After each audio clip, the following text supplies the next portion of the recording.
we should be able to finish up today, the series. So let me just quickly summarize what we talked about last week, which was on the subject of giving. ಕಳೆದ ಸಾರಿ ನಾವು ಕಲಿತುಕೊಂಡಂತಹ ಆ ಒಂದು ವಿಷಯದ ಕುರಿತಾಗಿ ಸ್ವಲ್ಪ ಸಮಯ ಅದರ ಸಾರಾಂಶವನ್ನು ಹೇಳಿ ನಾನು ಈ ದಿನದ ಪುಟವನ್ನು ಪ್ರಾರಂಭಿಸ್ತೇನೆ. So first week we talked about what is God's part and what is our part. ಮೊದಲನೇ ವಾರದಲ್ಲಿ ದೇವರ ಪಾತ್ರ ಏನು ಮತ್ತು ನಮ್ಮ ಪಾತ್ರ ಎಂಬುದಾಗಿ ಮಾತನಾಡಿದೆವು. God is the owner of everything. He controls all circumstances and he provides for our needs. ದೇವರ ಎಲ್ಲದರ ಮಾಲೀಕನು, ಎಲ್ಲವನ್ನೂ ಸಹ ಆತನು ನಿಯಂತ್ರಿಸಿ ಆತನು ತಾನೇ ನಮಗೆ ಎಲ್ಲವನ್ನೂ ಸಹ ಒದಗಿಸುವಂತವನಾಗಿರುತ್ತಾನೆ. And our part is that we are to be faithful stewards of what God has given us. Whatever we have belongs to him, and we are to be faithful stewards and use it according to the principles of his word. ನಮಗೆ ಏನೆಲ್ಲ ಕೊಡಲ್ಪಟ್ಟಿದೆಯೋ ನಾವು ಅದರ ನಂಬಿಗಸ್ತಿಕೆಯ ಒಂದು ಮನೆ ಮಾತೆಯವರು ಮಾತ್ರವೇ ಆಗಿದ್ದೇವೆ. ನಾವು ನಮ್ಮ ಕರ್ತವ್ಯ ಏನೆಂದ್ರೆ ನಮಗೆ ಅದನ್ನು ಏನು ಕೊಟ್ಟಿದ್ದಾನೋ ಅದರಲ್ಲಿ ನಂಬಿಗಸ್ತರಾಗಿ ಅದನ್ನು ಉಪಯೋಗಿಸುವಂತದ್ದು ಮಾತ್ರವೇ ಆಗಿದೆ. And then we studied about the topic of debt. ಮತ್ತು ನಾವು ಸಾಲ ಎನ್ನುವುದರ ಕುರಿತಾಗಿ ಇರುವಂತಹ ಅಂಶವನ್ನು ಸಹ ನಾವು ಕಲಿಯುತ್ತಾ ಬಂದೆವು. And debt is something that the scripture warns against. ಸಾಲದ ಕುರಿತಾಗಿ ದೇವರ ವಾಕ್ಯವು ನಮಗೆ ಎಚ್ಚರಿಕೆಯನ್ನು ನೀಡುವಂತದ್ದಾಗಿದೆ. And we talked about some of the dangers of debt. ಮತ್ತು ಸಾಲದ ಕೆಲವು ಅಪಾಯಗಳ ಕುರಿತಾಗಿ ಸಹ ನಾವು ಕಲಿಯುತ್ತಾ ಬಂದೆವು. And how getting into excessive debt can cause stress in our lives. ಹೆಚ್ಚಾಗಿ ಸಾಲವನ್ನು ಮಾಡೋದ್ರಿಂದ ನಮ್ಮ ಜೀವಿತದಲ್ಲಿ ಬಹಳವಾದಂತಹ ಒಂದು ಒತ್ತಡವನ್ನು ಸಹ ಅದು ನಮಗೆ ಕಾರಣ ಮಾಡುತ್ತದೆ. But God's word says that that debt, when you are in debt, you are in slavery to the person to whom you owe money, and we should not be in slavery to people in that way. ದೇವರ ವಾಕ್ಯ ಹೇಳ್ತದೆ, ನಾವು ಸಾಲವನ್ನು ತೆಗೆದುಕೊಂಡಾಗ ಆ ಸಾಲವನ್ನು ಕೊಟ್ಟಾತನಿಗೆ ನಾವು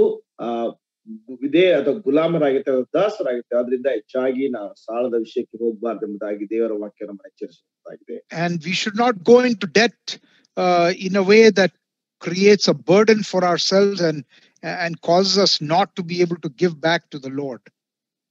ನಂತರ ಈ ಸಾಲ ಎನ್ನುವಂಥದ್ದು ನಮಗೆ ಹೊರೆಯನ್ನುಂಟು ಮಾಡಿ ಅದರ ಮುಖಾಂತರವಾಗಿ ನಾವು ಕರ್ತನಿಗೆ ಏನನ್ನು ಸಹ ಕೊಡದಂತೆ ಅದು ನಮಗೆ ಅಡ್ಡಿಯಾಗುವಂತದ್ದಾಗಿದೆ.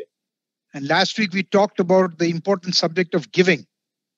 ಕಳೆದ ವಾರ ಕೊಡುವಂತದರ ಪ್ರಾಮುಖ್ಯತೆಯ ಒಂದು ವಿಷಯವಾಗಿ ಸಹ ನಾವು ಮಾತನಾಡಿದೆವು. And here in the slide you can see the benefits of giving is that we will have increased intimacy with the Lord, because where our heart is, where our treasure is, there our heart will be also. ಇಲ್ಲಿ ನಾವು ನೋಡ್ತೇವೆ, ಕೊಡುವುದರ ಮುಖಾಂತರವಾಗಿ ನಮಗೂ ಮತ್ತು ದೇವರ ಮಧ್ಯದಲ್ಲಿ ಅಥವಾ ಕರ್ತನ ಮಧ್ಯದಲ್ಲಿ ಒಂದು ನಿಕಟವಾದಂತಹ ಸಂಬಂಧ ಏರ್ಪಡುವಂತದ್ದಾಗಿದೆ. ನಮ್ಮ ಗಂಟು ಎಲ್ಲಿರ್ತದೋ ಅಲ್ಲಿಯೇ ನಮ್ಮ ಮನಸ್ಸು ಸಹ ಇರುವಂತದ್ದಾಗಿದೆ. And when we give to the Lord, our relationship, our intimacy with the Lord will grow. ನಾವು ಕರ್ತನಿಗೆ ಕೊಡುವಾಗ ಕರ್ತನೊಟ್ಟಿಗಿರುವಂತಹ ನಮ್ಮ ಸಂಬಂಧ, ನಮ್ಮ ನಿಕಟವಾದಂತಹ ಒಂದು ವಿಶ್ವಾಸ ಅದು ಬೆಳೆಯುತ್ತದೆ. And when we give to the needs of others, then it develops unselfishness in us. ಮತ್ತು ನಾವು ಇತರರಿಗೆ ಕೊಡುವಂತಹ ಅಥವಾ ಇತರ ಅವಶ್ಯಕತೆಗಳನ್ನು ಸಂಧಿಸುವಂತ ಸಮಯದಲ್ಲಿ ನಮ್ಮಲ್ಲಿರುವಂತಹ ಆ ಒಂದು ನಿಸ್ವಾರ್ಥತೆಯು ಬೆಳೆಯುವಂತಾಗುತ್ತದೆ. And the word of God says clearly that when we give to the Lord, we are investing for eternity. ದೇವರ ವಾಕ್ಯ ಸ್ಪಷ್ಟವಾಗಿ ಹೇಳ್ತದೆ, ನಾವು ಕರ್ತನಿಗೆ ಕೊಡುವಾಗ ನಾವು ನಿತ್ಯತ್ವಕ್ಕೋಸ್ಕರವಾಗಿ ಅದನ್ನು ವಿನಿಯೋಗಿಸ್ತಾ ಇದ್ದೇವೆ. And then we saw in 2 Corinthians chapter 9 that when we give, God has said that he will bless us with more so that we can give even for his work. ನಾವು ಕರ್ತನಿಗೆ ಕೊಡುವಂತಹ ಸಮಯದಲ್ಲಿ 2ನೇ ಕೊರಿಂಥದವರಿಗೆ ಮತ್ತು ಪತ್ರಿಕೆಯಲ್ಲಿ ನಾವು ನೋಡ್ತೇವೆ, ನಾವು ಕರ್ತನಿಗೆ ಕೊಡುವಾಗ ಆತ ನಮ್ಗೆ ಇನ್ನೂ ಹೆಚ್ಚಾಗಿ ಕೊಡ್ತಾನೆ. ಹೆಚ್ಚಾಗಿ ಕೊಡೋದ್ರ ಮುಖಾಂತರವಾಗಿ ನಾವು ಕರ್ತನಿಗೆ ಇನ್ನೂ ಸಹ ಹೆಚ್ಚಾಗಿ ಕೊಡ್ಲಿಕ್ಕೆ ಸಾಧ್ಯವಾಗ್ತದೆ. And then when we meet the needs of the saints who are needy, it abounds in thanksgiving to God. They will pray for us. ಮತ್ತು ನಾವು ಅವಶ್ಯಕತೆಯಲ್ಲಿರುವಂತಹ ಸಹೋದರ ಸಹೋದರಿಗಳಿಗೆ ನಾವು ಕೊಡುವಂತಹ ಸಮಯದಲ್ಲಿ ಅದರ ಮುಖಾಂತರ ದೇವರಿಗೆ ಕೃತಜ್ಞತಾ ಸ್ತುತಿಗಳು ಬರ್ತವೆ ಮತ್ತು ಅವರು ನಮಗೋಸ್ಕರವಾಗಿ ಮತ್ತು ನಮ್ಮ ಆಶೀರ್ವಾದಗಳಿಗೋಸ್ಕರವಾಗಿ ಪ್ರಾರ್ಥಿಸುವಂತವಾಗಿರುತ್ತಾರೆ. And then we looked at the Old Testament, giving in the Old Testament and the New Testament, and then we came up with these principles for how much should we give.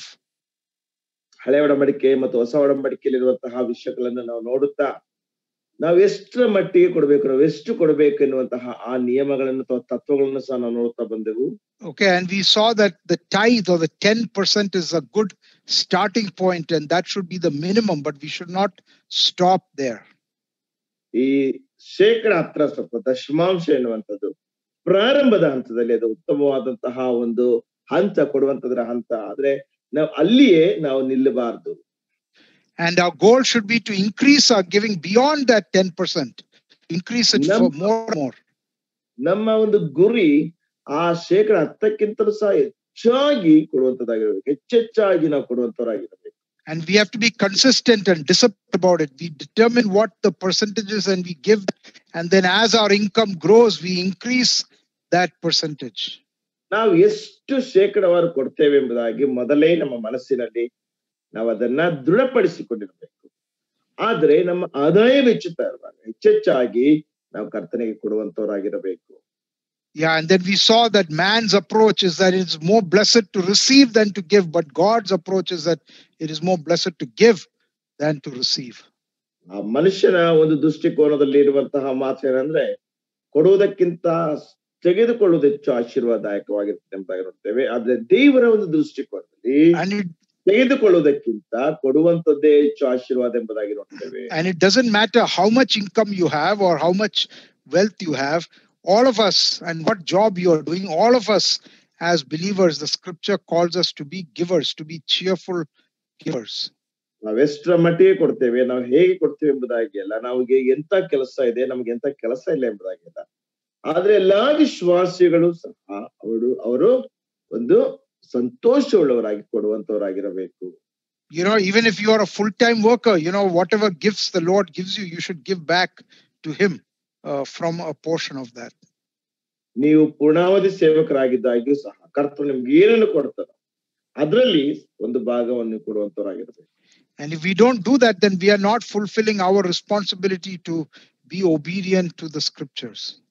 ಒಂದು ವೇಳೆ ನಾವು ಅದನ್ನು ಮಾಡದೇ ಇದ್ರೆ ದೇವರ ವಾಕ್ಯಕ್ಕೆ ವಿಧೇಯರಾಗುವುದರ ಒಂದು ವಿಧೇಯತೆಯನ್ನ ನಾವು ನೆರವೇರಿಸ್ತಾ ಇಲ್ಲ ಎಂಬುದಾಗಿ ಅದರ ಅರ್ಥ.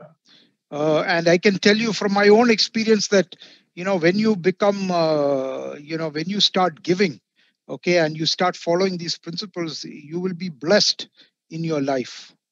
ನನ್ನ ಸ್ವಂತ ಅನುಭವದಲ್ಲಿ ನಾನು ಹೇಳ್ತೇನೆ, ನೀವು ಕೊಡುವುದಕ್ಕೆ ಪ್ರಾರಂಭಿಸುವಾಗ ಈ ನಿಯಮಗಳನ್ನು ಅನುಸರಿಸುವಂತಹ ಸಮಯದಲ್ಲಿ ಖಂಡಿತವಾಗಿಯೂ ಸಹ ನೀವು ಆಶೀರ್ವದಿಸಲ್ಪಡುತ್ತೀರಿ.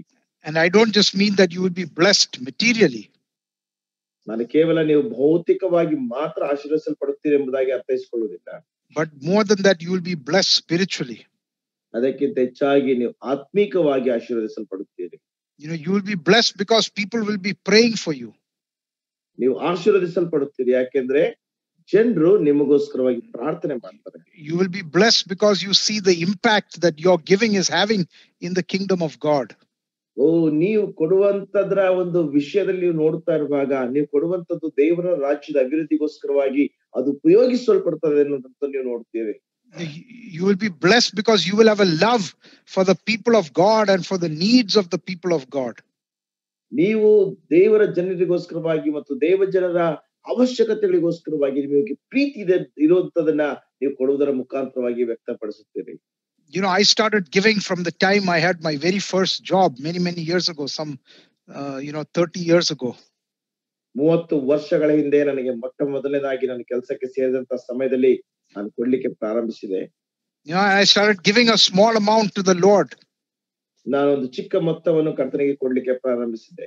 And I started living by these principles, and as the Lord was blessing, you know, and giving me bigger and bigger jobs, you know, I was able to give more and more to him, a higher proportion back to him. ನಾನು ಒಂದು ಚಿಕ್ಕ ಮೊತ್ತದಿಂದ ಪ್ರಾರಂಭಿಸಿ ದೇವರನ್ನು ಆಶೀರ್ವದಿಸುತ್ತಾ ನನಗೆ ದೊಡ್ಡ ದೊಡ್ಡ ಕೆಲಸಗಳನ್ನು ಕೊಟ್ಟಾಗ ನಾನು ಇನ್ನೂ ಹೆಚ್ಚೆಚ್ಚಾಗಿ ಕೊಡ್ತಾ ಹೆಚ್ಚಾದಂತಹ ಭಾಗಗಳನ್ನು ಕರ್ತನಿಗೆ ಕೊಡ್ತಾ ಬಂದೆ. And today I can give.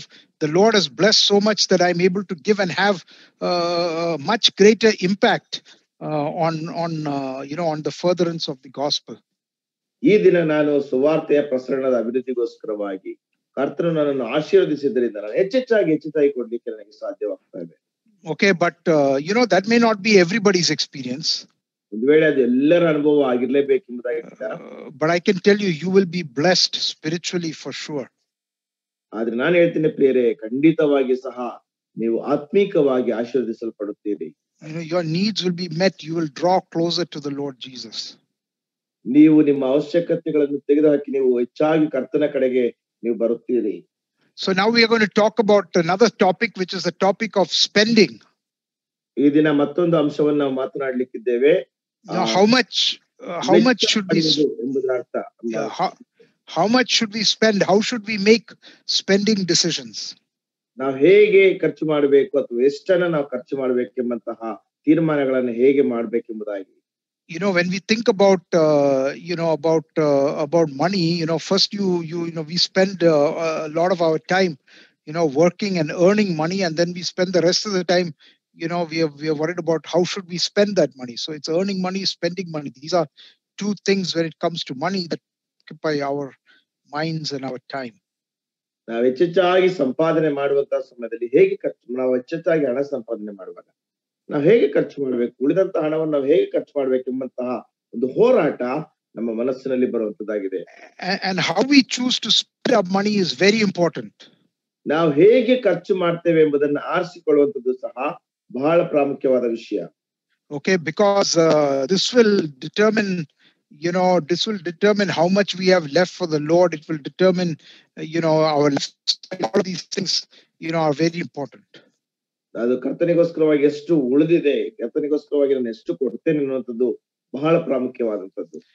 And when it comes to spending, the number one question or the number one factor that determines how much we spend is this question of what kind of a lifestyle should I live.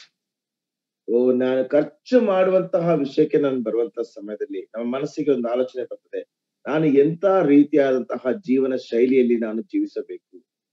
Now some of us have to struggle. We struggle to meet our needs from month to month.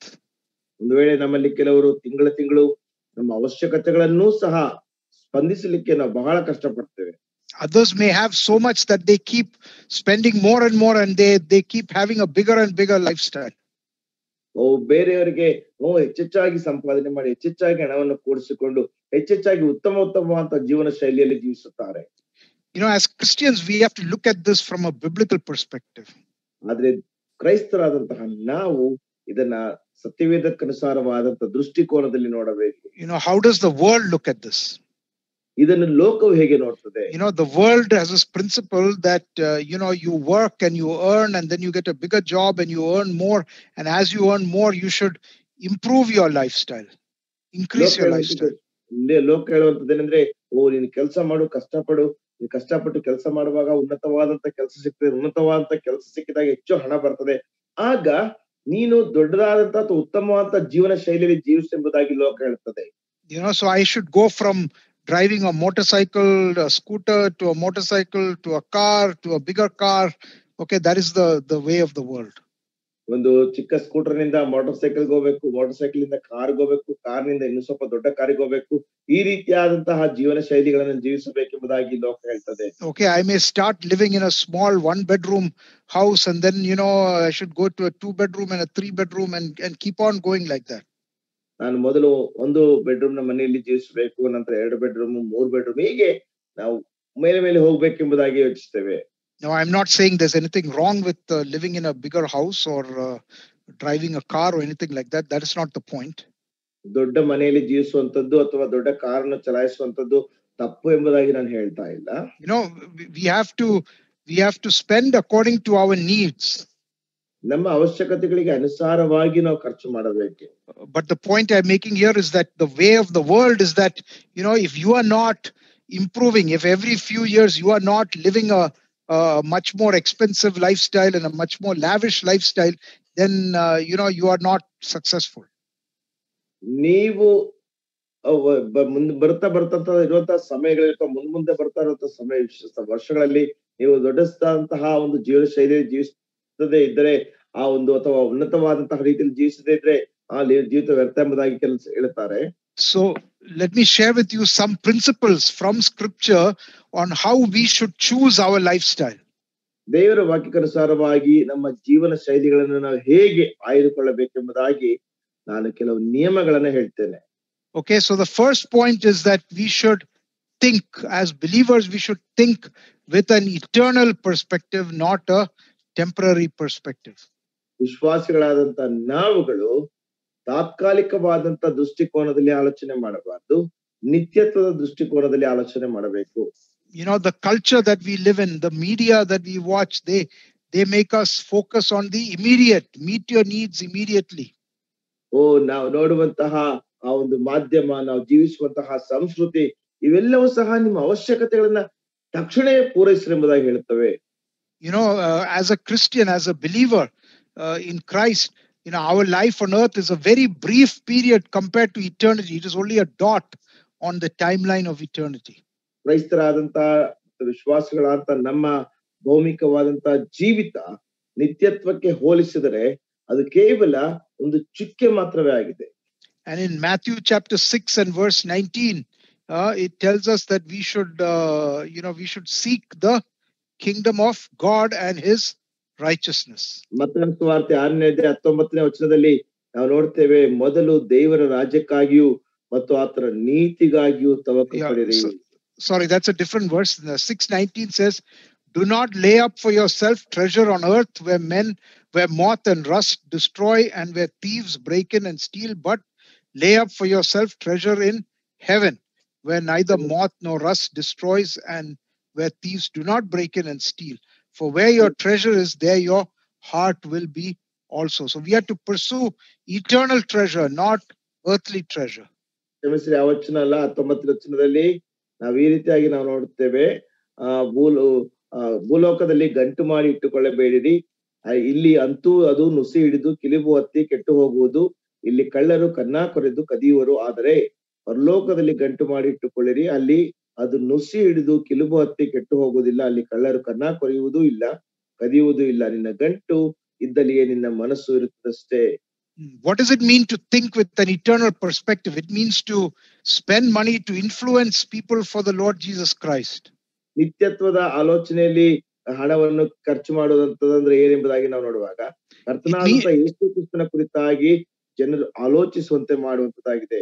Okay, it means to give up the temporal possessions for to gain eternal possessions. ನಾವು ನಿತ್ಯತ್ವದ ಲಾಭವನ್ನು ಪಡೆಯುವುದಕ್ಕೋಸ್ಕರವಾಗಿ ತಾತ್ಕಾಲಿಕ ಲಾಭವನ್ನ ಬಿಟ್ಟು ಬಿಡುವಂತದ್ದಾಗಿದೆ.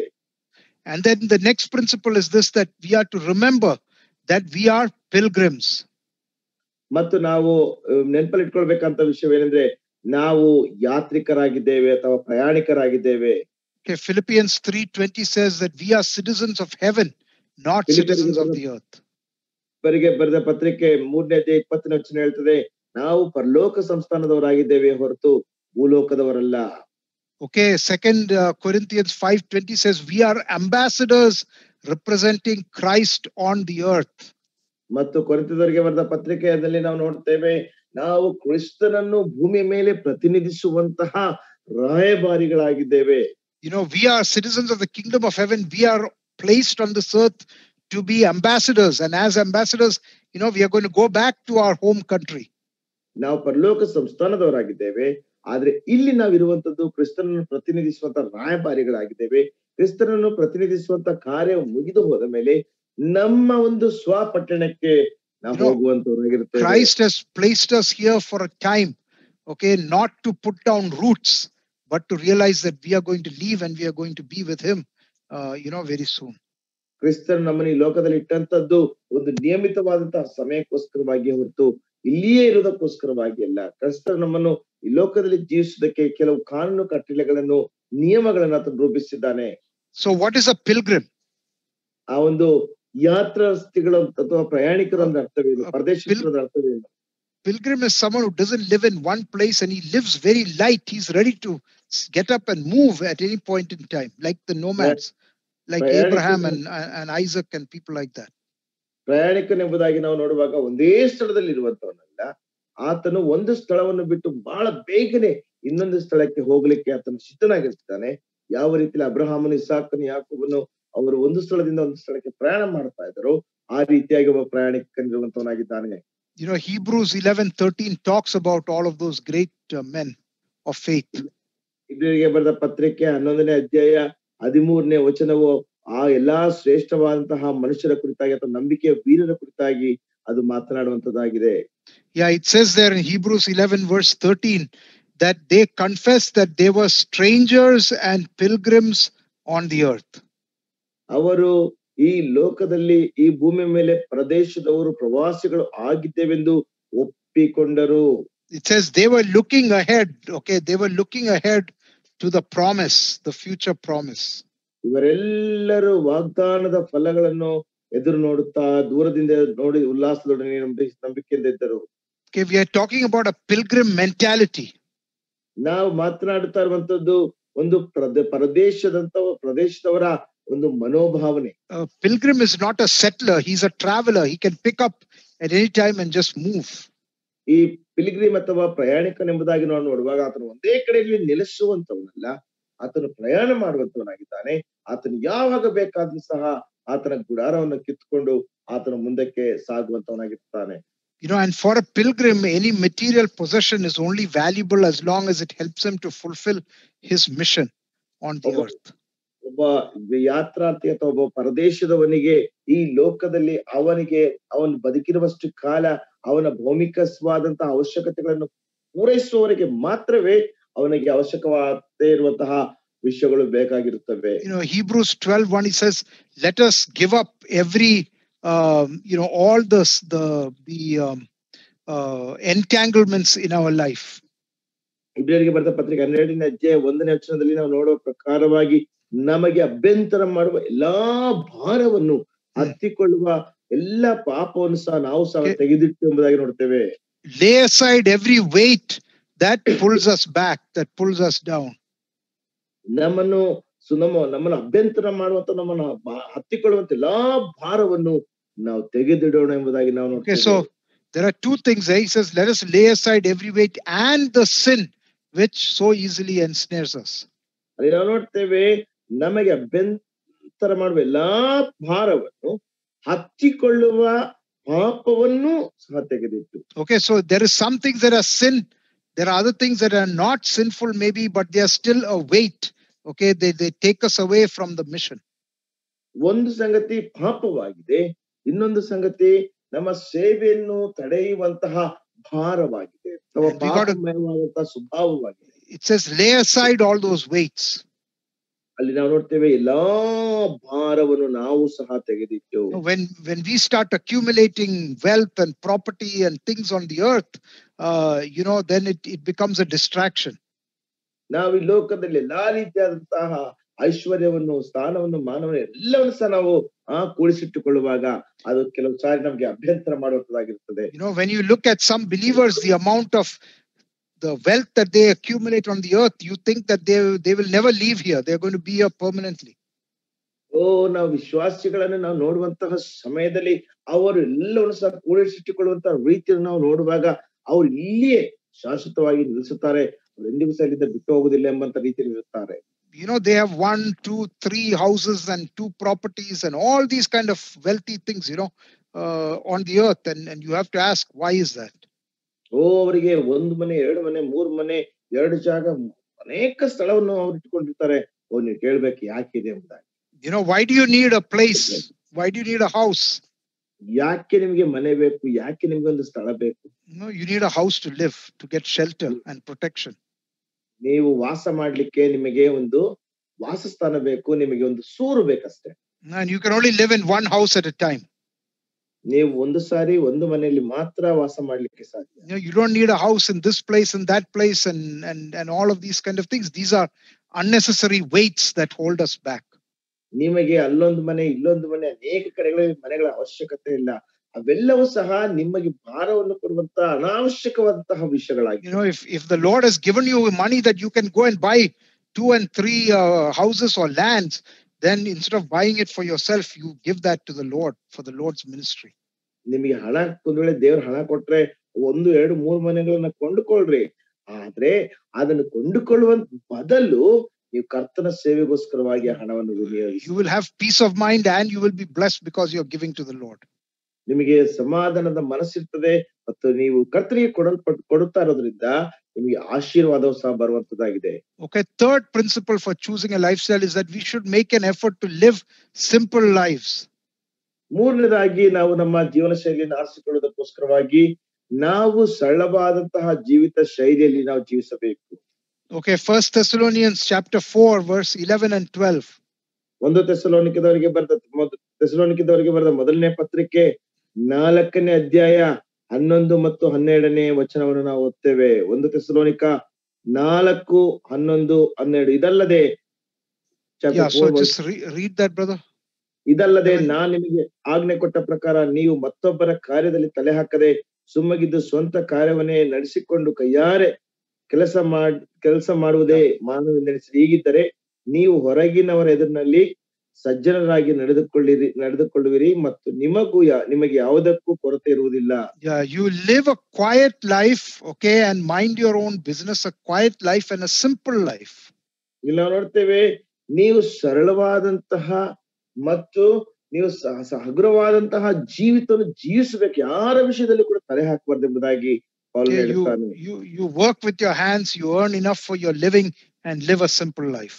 ನೀವು ನಿಮ್ಮ ಸ್ವಂತ ಕೈಯಾರೆ ಕೆಲಸ ಮಾಡಿ ನೀವು ಸರಳವಾದಂತಹ ಜೀವಿತವನ್ನ ಜೀವಿಸಿರಿ. You know, when you accumulate a lot of things and you spend on a lot of earthly worldly things, you know, then that causes a lot of tension and a lot of stress for you. ನೀವು ಅನೇಕ ವಸ್ತುಗಳನ್ನ ಲೌಕಿಕವಾದಂತಹ ರೀತಿಯಲ್ಲಿ ಅನೇಕ ವಿಷಯಗಳನ್ನ ನೀವು ಕೂಡಿಸಿಟ್ಟುಕೊಳ್ಳುವಾಗ ನಿಮಗೆ ಬಹಳ ಒತ್ತಡವನ್ನು, ಬಹಳ ಮಾನಸಿಕ ವೇದನೆಯನ್ನು ಅದು ತರುವಂತದ್ದಾಗಿದೆ. And it harms our relationship with the Lord because we are so preoccupied with our possessions. ನಾವು ನಮ್ಮ ಸ್ಥಾನಮಾನ ಅಥವಾ ಆಸ್ತಿ ಪಾಸ್ತಿಗಳಿಂದ ನಾವು ಅದರಲ್ಲಿಯೇ ಇರೋದ್ರಿಂದ ನಮಗೂ ಮತ್ತು ದೇವರಿಗಿರುವಂತಹ ಸಂಬಂಧದಲ್ಲಿ ಬಿರುಕುಂಟಾಗುವಂತದ್ದಾಗಿರ್ತದೆ. Okay, next principle is that we have to remember that we are soldiers at war. ಮುಂದಿನ ಒಂದು ನಿಯಮವನ್ನು ನಾವು ನೆನಪಲ್ಲಿ ಇಟ್ಕೊಳ್ಬೇಕಂತದೇನಿದ್ರೆ ನಾವು ಯುದ್ಧದಲ್ಲಿರುವಂತಹ ಸೈನಿಕರಾಗಿದ್ದೇವೆ. 2 Timothy chapter 2 verses 3 and 4. 2 Timothy 2ನೇ ಅಧ್ಯಾಯ chapter 2 verse 3 and 4. 3 ಮತ್ತು 4ನೇ ವಚನ. ಕ್ರಿಸ್ತ ಯೇಸುವಿನ ಒಳ್ಳೆಯ ಸೈನಿಕನಂತೆ ನನ್ನೊಂದಿಗೆ ಶ್ರಮೆಯನ್ನು ಅನುಭವಿಸು. ಯುದ್ಧಕ್ಕೆ ಹೋಗುವ ಸೈನಿಕನು ಲೋಕ ವ್ಯವಹಾರದಲ್ಲಿ ಸಿಕ್ಕಿಕೊಳ್ಳದೆ ತನ್ನನ್ನು ಸೈನ್ಯದಲ್ಲಿ ಸೇರಿಸಿಕೊಂಡವನನ್ನು ಮೆಚ್ಚಿಸುವುದಕ್ಕೆ ಪ್ರಯಾಸ ಪಡುತ್ತಿರುವನಲ್ಲವೇ. So you are a soldier of Jesus Christ. ನೀವು ಇಲ್ಲಿ ಕರ್ತನಾದ ಯೇಸು ಕ್ರಿಸ್ತನ ಸೈನಿಕನಾಗಿದ್ದಿ. And you are engaged in warfare. ನೀನು ಯುದ್ಧದಲ್ಲಿ ನಿನ್ನನ್ನು ತೊಡಗಿಸಿಕೊಂಡಿದ್ದಿ. And those who are engaged in warfare do not entangle themselves with the affairs of this life so that we may please the Lord. ಈ ಯುದ್ಧದಲ್ಲಿ ಹೋಗುವಂತ ಸೈನಿಕನು ಲೋಕ ವ್ಯವಹಾರದಲ್ಲಿ ಸಿಕ್ಕಿಕೊಳ್ಳದೆ ತನ್ನನ್ನು ಸೈನ್ಯದಲ್ಲಿ ಸೇರಿಸಿಕೊಂಡವನನ್ನು ಮೆಚ್ಚಿಸುವುದಕ್ಕೆ ಪ್ರಯಾಸ ಪಡುತ್ತಾನೆ. When you're at war, you don't spend money on your own comforts. ನೀವು ಯುದ್ಧದಲ್ಲಿರುವಂತ ಸಮಯದಲ್ಲಿ ನಿಮ್ಮ ಸ್ವಂತ ಐಷಾರಾಮ್ಯ ಜೀವಿತಕ್ಕೋಸ್ಕರವಾಗಿ ಹೆಚ್ಚಾಗಿ ನೀವು ಹಣವನ್ನು ವ್ಯಯ ಮಾಡುವುದಿಲ್ಲ. You are not to be unduly encumbered with the cares of this life. You are to be free. ಈ ಲೋಕದಲ್ಲಿರುವಂತ ಎಲ್ಲಾ ರೀತಿಯಾದಂತ ಕಾಳಜಿಯಿಂದ ನಿಮ್ಮನ್ನು ತೊಡಗಿಸಿಕೊಳ್ಳದೆ ನೀವು ಸ್ವತಂತ್ರರಾಗಿರುತ್ತೀರಿ. Okay, and then another principle is recognize the enemy. ಮುಂದಿನ ಒಂದು ನಿಯಮ, ನಿನ್ನ ಶತ್ರುವನ್ನು ಗುರುತಿಸು. Ephesians 6:12 says that we do not wrestle against flesh and blood, but against principalities and powers and rulers of the darkness of this age and the spiritual hosts of wickedness in the heavenly places. ಎಫೆಸದವರಿಗೆ ಬರೆದ ಪತ್ರಿಕೆ 6ನೇ ಅಧ್ಯಾಯ 12ನೇ ವಚನದಲ್ಲಿ ನೋಡ್ತೇವೆ, ನಾವು ಹೋರಾಡುವುದು ಮನುಷ್ಯ ಮಾತ್ರದವರ ಸಂಗಡವಲ್ಲ, ರಾಜ್ಯತ್ವಗಳ ಮೇಲೆಯೂ ಅಧಿಕಾರಿಗಳ ಮೇಲೆಯೂ ಈ ಅಂಧಕಾರದ ಲೋಕಾಧಿಪತಿಗಳ ಮೇಲೆಯೂ ಆಕಾಶ ಮಂಡಲದಲ್ಲಿರುವ ದುರಾತ್ಮಗಳ ಸೇನೆಯ ಮೇಲೆಯೂ ನಾವು ಹೋರಾಡುವವರಾಗಿದ್ದೇವೆ. So we are at war with the devil. He is constantly at war with us every day in this life. ನಾವು ಸೈತಾನನಿಗೆ ವಿರುದ್ಧವಾಗಿ ಯುದ್ಧ ಮಾಡುವಂತವರಾಗಿದ್ದೇವೆ. ನಾವು ಈ ಲೋಕದಲ್ಲಿರುವಾಗ ಆತನು ನಿರಂತರವಾಗಿ ನಮ್ಮ ಮೇಲೆ ಯುದ್ಧ ಮಾಡುವಂತವನಾಗಿದ್ದಾನೆ. The word of God says the love of money is the root of all kinds of evil. ದೇವರ ವಾಕ್ಯ ಹೇಳ್ತದೆ, ಹಣದ ಆಸೆಯು ಎಲ್ಲ ಸಕಲ ವಿಧವಾದ ಕೆಟ್ಟತನಕ್ಕೆ ಮೂಲವಾಗಿದೆ. And the enemy, he tries to do that. He tries to tempt us to serve our money and our possessions so that we can be distracted. That's one of his techniques. ನಮ್ಮ ಶತ್ರುವು ನಮಗಿರುವಂತಹ ಹಣ ಮತ್ತು ಆಸ್ತಿಗಳ ಮೇಲೆ ಅದರ ಮೇಲೆಯೇ ನಮ್ಮ ಮನಸ್ಸನ್ನು ಕೇಂದ್ರೀಕರಿಸಿಕೊಳ್ಳಬೇಕೆಂಬುದಾಗಿ ಆತನು ನಮಗೆ ಶೋಧಿಸಿ ಬೇರೆ ವಿಷಯಗಳಿಂದ ನಮ್ಮ ಗಮನವನ್ನು ಹಾಳು ಮಾಡುವಂತನಾಗಿರ್ತಾನೆ. ಅದು ಆತನ ಒಂದು ತಂತ್ರೋಪಾಯ. In Matthew 6:24, the Lord Jesus says, you cannot serve both God and money. ಮತ್ತನ ಸುವಾರ್ತೆ 6ನೇ ಅಧ್ಯಾಯ 20ನೇ ವಚನದಲ್ಲಿ ನಾವು ನೋಡ್ತೇವೆ, ನೀನು ಹಣವನ್ನು ಮತ್ತು ದೇವರನ್ನು ಎರಡನ್ನು ಸಹ ಒಟ್ಟಾಗಿ ನೀನು ಸೇರಿಸಲಿಕ್ಕೆ ಸಾಧ್ಯವಿಲ್ಲ. So think with that eternal perspective. ಅದರಿಂದ ನೀವು ಅದನ್ನ ನಿತ್ಯತ್ವದ ಒಂದು ದೃಷ್ಟಿಕೋನದಲ್ಲಿ ಆಲೋಚಿಸರಿ. Remember that we are a pilgrim and we are supposed to live very simply. ಅದರಿಂದ ನಾವು ಈ ಲೋಕದಲ್ಲಿ ಪ್ರದೇಶಸ್ಥರಾಗಿರೋದ್ರಿಂದ ಬಹಳ ಸರಳವಾದಂತಹ ಜೀವಿತವನ್ನು ಜೀವಿಸಬೇಕೆಂಬುದಾಗಿ ಆಲೋಚಿಸ್ರಿ. And remember that we are soldiers and we are fighting a dangerous enemy who wants to tempt us to distract us from focusing on our life for the Lord. ನೀವು ಹಾಗೆ ಇನ್ನೊಂದು ವಿಷಯವನ್ನು ನಾನು ನಿಮ್ಗೆ ಗುರುತಲ್ಲಿ ಇಟ್ಕೊಳ್ಬೇಕೇನೆಂದ್ರೆ, ನಾವು ಸೈನಿಕರಾಗಿದ್ದೇವೆ, ನಾವು ಈ ಲೋಕದಲ್ಲಿ ಸೈತಾನಿಗೆ ವಿರುದ್ಧವಾಗಿ ಹೋರಾಡುವಂತವರಾಗಿದ್ದೇವೆ. ಸೈತಾನ ನಮ್ಮ ಮನಸ್ಸುಗಳನ್ನು ಬೇರೆ ಕಡೆಗೆ ಕೇಂದ್ರೀಕರಿಸಬೇಕೆಂಬುದಾಗಿ ನಮ್ಮ ಮನಸ್ಸುಗಳನ್ನು ಹಾಳು ಮಾಡುವಂತನಾಗಿದ್ದಾನೆ ಎಂಬುದನ್ನು ನೆನಪಲ್ಲಿ ಇಟ್ಕೊಳ್ರಿ. And a few more principles about choosing lifestyle now is that you have to spend in a way that pleases the Lord. ನಮ್ಮ ಜೀವನ ಶೈಲಿಯನ್ನು ಆರಿಸಿಕೊಳ್ಳುವುದರಲ್ಲಿ ಇನ್ನೂ ಕೆಲವು ನಿಯಮಗಳಿದೆ. ಕರ್ತನನ್ನು ಮೆಚ್ಚಿಸುವಂತಹ ಜೀವಿತ ಶೈಲಿಯನ್ನು ನೀವು ಆರಿಸಿಕೊಳ್ಳಬೇಕು. Remember, the first principle we learned in the study is that God is the owner. God is the owner of everything. ನಾವು ಮೊದಲನೇ ಒಂದು ನಿಯಮವನ್ನು ಈ ಅಧ್ಯಯನದ ಪ್ರಾರಂಭದಲ್ಲಿ ನಾವು ಕಲಿಯುತ್ತಾ ಬಂದೆವು. ಅದೇನೆಂಬುದಾಗಿ ನಾವು ನೋಡುವಾಗ ದೇವರು ತಾನೇ ಎಲ್ಲದರ ಮಾಲೀಕನಾಗಿದ್ದಾನೆ. What we are doing is we are supposed to be stewards. Everything we have belongs to him. Okay, and we are spending his money, so we need to spend it in a way that pleases the Lord, that serves the Lord. ನಾವು ಆತನ ಒಂದು ಮನೆವಾರ್ತೆಯವರಾಗಿರೋದ್ರಿಂದ ಆತನ ಒಂದು ಹಣವನ್ನು, ಆತನ ಎಲ್ಲವನ್ನು ಸಹ, ಆತನ ಮಾಲೀಕನಾಗಿರೋದ್ರಿಂದ ಆತನ ಎಲ್ಲವನ್ನು ಸಹ ಆತನು ಮೆಚ್ಚುವಂತ ರೀತಿಯಲ್ಲಿ ನಾವು ಖರ್ಚು ಮಾಡುವಂತದ್ದು ಆಗಿರಬೇಕು. And we have to submit every spending decision to the Lord prayerfully. ನಾವು ಖರ್ಚು ಮಾಡುವಂತ ಎಲ್ಲಾ ತೀರ್ಮಾನಗಳನ್ನು ಪ್ರಾರ್ಥನಾ ಪೂರ್ವಕವಾಗಿ ಕರ್ತನಿಗೆ ನಾವು ಒಪ್ಪಿಸಬೇಕು. Lord, do you really want me to spend money on this? Is it your will? ಕರ್ತನೇ, ನಾನು ಇದರ ಮೇಲೆ ಹಣವನ್ನು ವ್ಯಯ ಮಾಡುವಂತದ್ದು ನಿನ್ನ ಚಿತ್ತವಾಗಿದೆಯೋ? And ask yourself these questions. Am I giving God his due? Am I giving sufficiently to the Lord? ಕರ್ತನೆ, ನಿನಗೆ ಇದರ ಓನರ್ ಮಾಲೀಕ ನೀನಾಗಿದ್ದಿ, ನಿನಗೆ ನಾನು ಕೊಡಬೇಕಾದಷ್ಟು ಕೊಡ್ತಾ ಇದ್ದೇನೆ ಎಂಬುದಾಗಿ ಕೇಳಿಸ್ಕೊಳ್ರಿ. Does another brother or sister have a need that I should rather meet rather than spending that money on myself?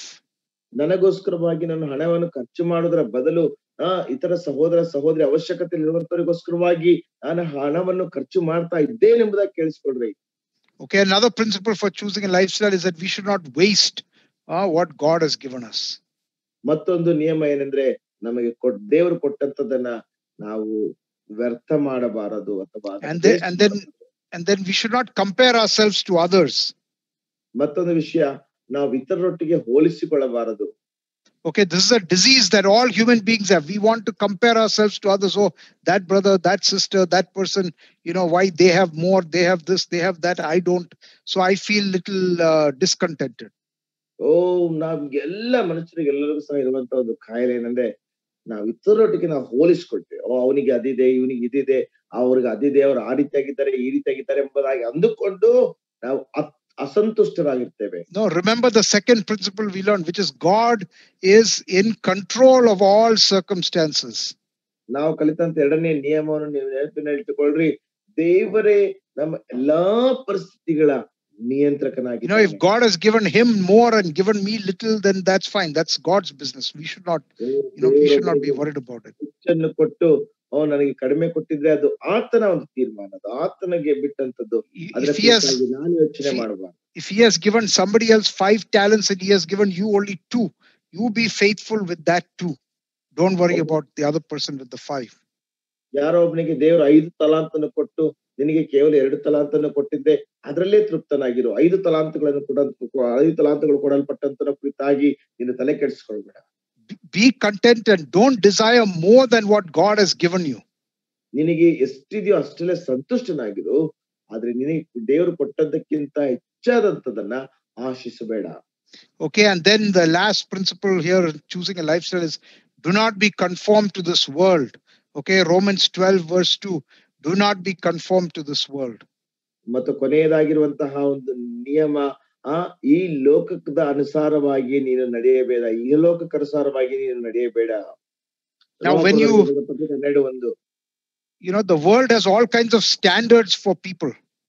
ಲೋಕದಲ್ಲಿ ಎಲ್ಲಾ ರೀತಿಯಾದಂತಹ ಮಟ್ಟಗಳು ಜನಕ್ಕೋಸ್ಕರವಾಗಿದೆ.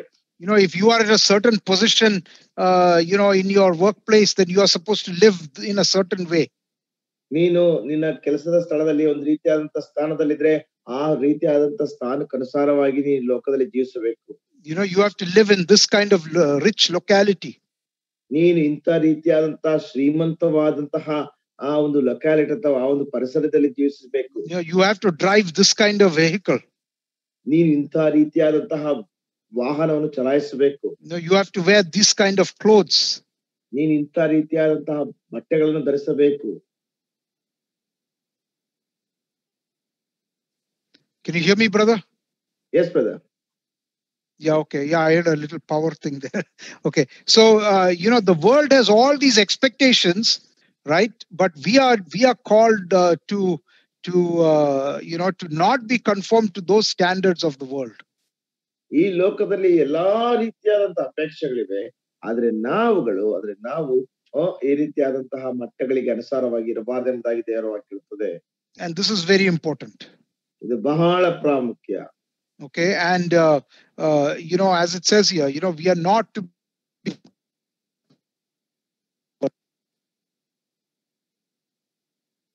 Hello, brother. Yeah, I'm back. Go ahead. Yeah, please. Once again, please. We are not.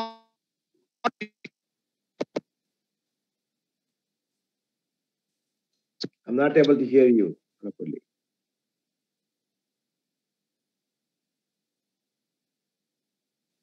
Hello.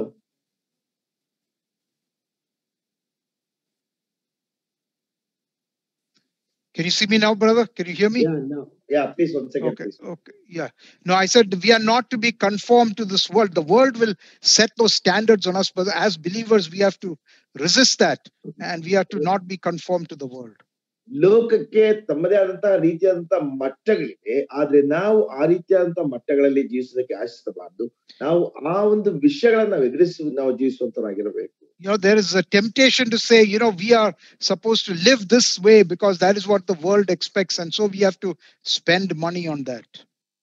ನಾನು ಇಂಥ ರೀತಿಯಾದಂತಹ ಜೀವನ ಶೈಲಿಯನ್ನು ನಾನು ಜೀವಿಸಬೇಕು, ಯಾಕಂದ್ರೆ ಲೋಕವು ನನ್ನಿಂದ ಅದನ್ನು ಅಪೇಕ್ಷಿಸುತ್ತದೆ, ಆದ್ರಿಂದ ಅಂತ ಜೀವನ ಶೈಲಿಯನ್ನು ಜೀವಿಸಬೇಕೆಂಬುದಾಗಿ ನಾವು ಅಂದುಕೊಳ್ಳುತ್ತೇವೆ.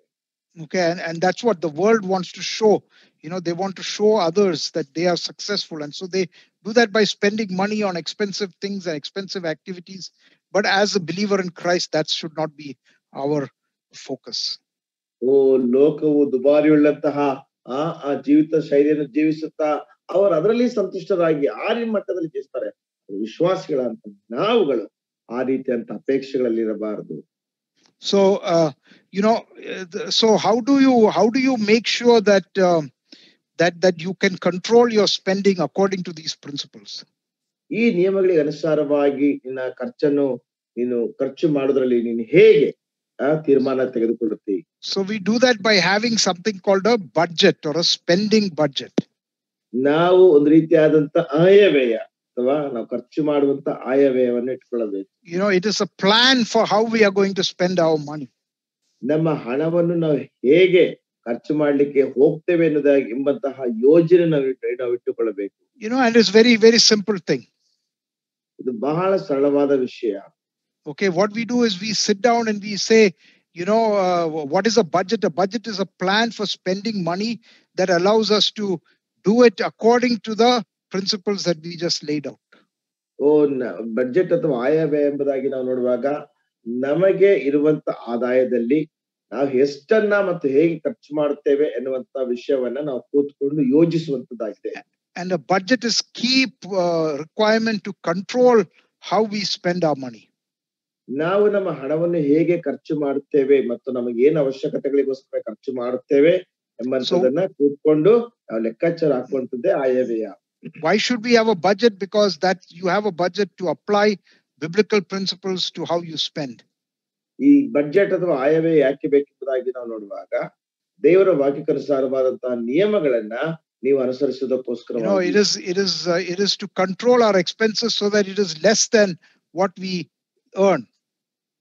ಇದು ನಮ್ಮ ಖರ್ಚುಗಳನ್ನು ನಿಯಂತ್ರಿಸುವುದಕ್ಕೆ, ಅಂದ್ರೆ ನಾವು ಏನನ್ನು ಸಂಪಾದಿಸ್ತೇವೋ ಅದಕ್ಕಿಂತಲೂ ಸಹ ಕಡಿಮೆಯಾಗಿ ಖರ್ಚು ಮಾಡಬೇಕು. It is to ensure that our spending matches the priorities that matches God's priorities for us. ನಾವು ಖರ್ಚು ಮಾಡುವಂತದ್ದು ನಮಗೋಸ್ಕರವಾಗಿ ದೇವರಿಗಿರುವಂತಹ ಆದ್ಯತೆಗಳನ್ನ ಅದು ತಲುಪುತ್ತದೋ ಅಥವಾ ಅದು ಆ ರೀತಿಯಾಗಿ ಇರ್ತದೆ ಎಂಬುದಾಗಿ ನಾವು ಪರೀಕ್ಷಿಸಿಕೊಳ್ಳುವ. It is to allow us to have an opportunity to pray about our spending decisions and commit them to the Lord. ನಾವು ನಮ್ಮ ಖರ್ಚು ಮಾಡುವಂತಹ ತೀರ್ಮಾನಗಳನ್ನ ಪ್ರಾರ್ಥನಾ ಪೂರ್ವಕವಾಗಿ ಕರ್ತನಿಗೆ ಒಪ್ಪಿಸಿಕೊಟ್ಟು ನಾವು ಆ ರೀತಿಯ ಖರ್ಚು ಮಾಡಬೇಕು. And if you don't have this budget that is written down, then you will end up spending money on this thing and that thing, and when something comes you think, oh okay, this feels good, let me spend money on it, and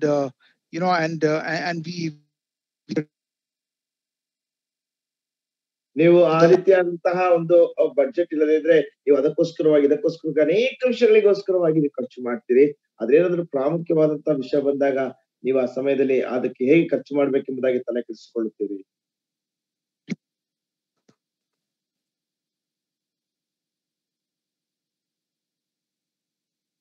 hello,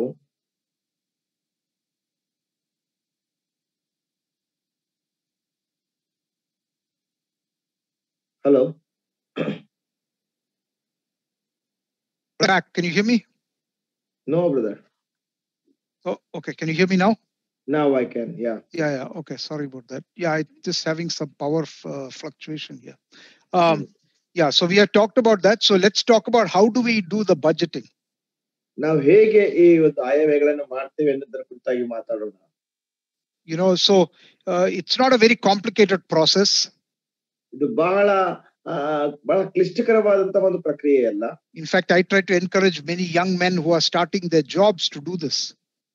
ಅನೇಕ ಯವನಸ್ಥರನ್ನು ತಮ್ಮ ಉದ್ಯೋಗವನ್ನು ಪ್ರಾರಂಭಿಸುವಂತಹ ಸಮಯದಲ್ಲಿ ಈ ವಿಷಯಗಳನ್ನು ಮಾಡ್ಲಿಕ್ಕಾಗುವಂತೆ ನಾನು ಅವರಿಗೆ ಪ್ರೋತ್ಸಾಹಿಸಿದ್ದೇನೆ. First of all, you figure out where you are today. So you write down your current income that you get and where you're spending your money today.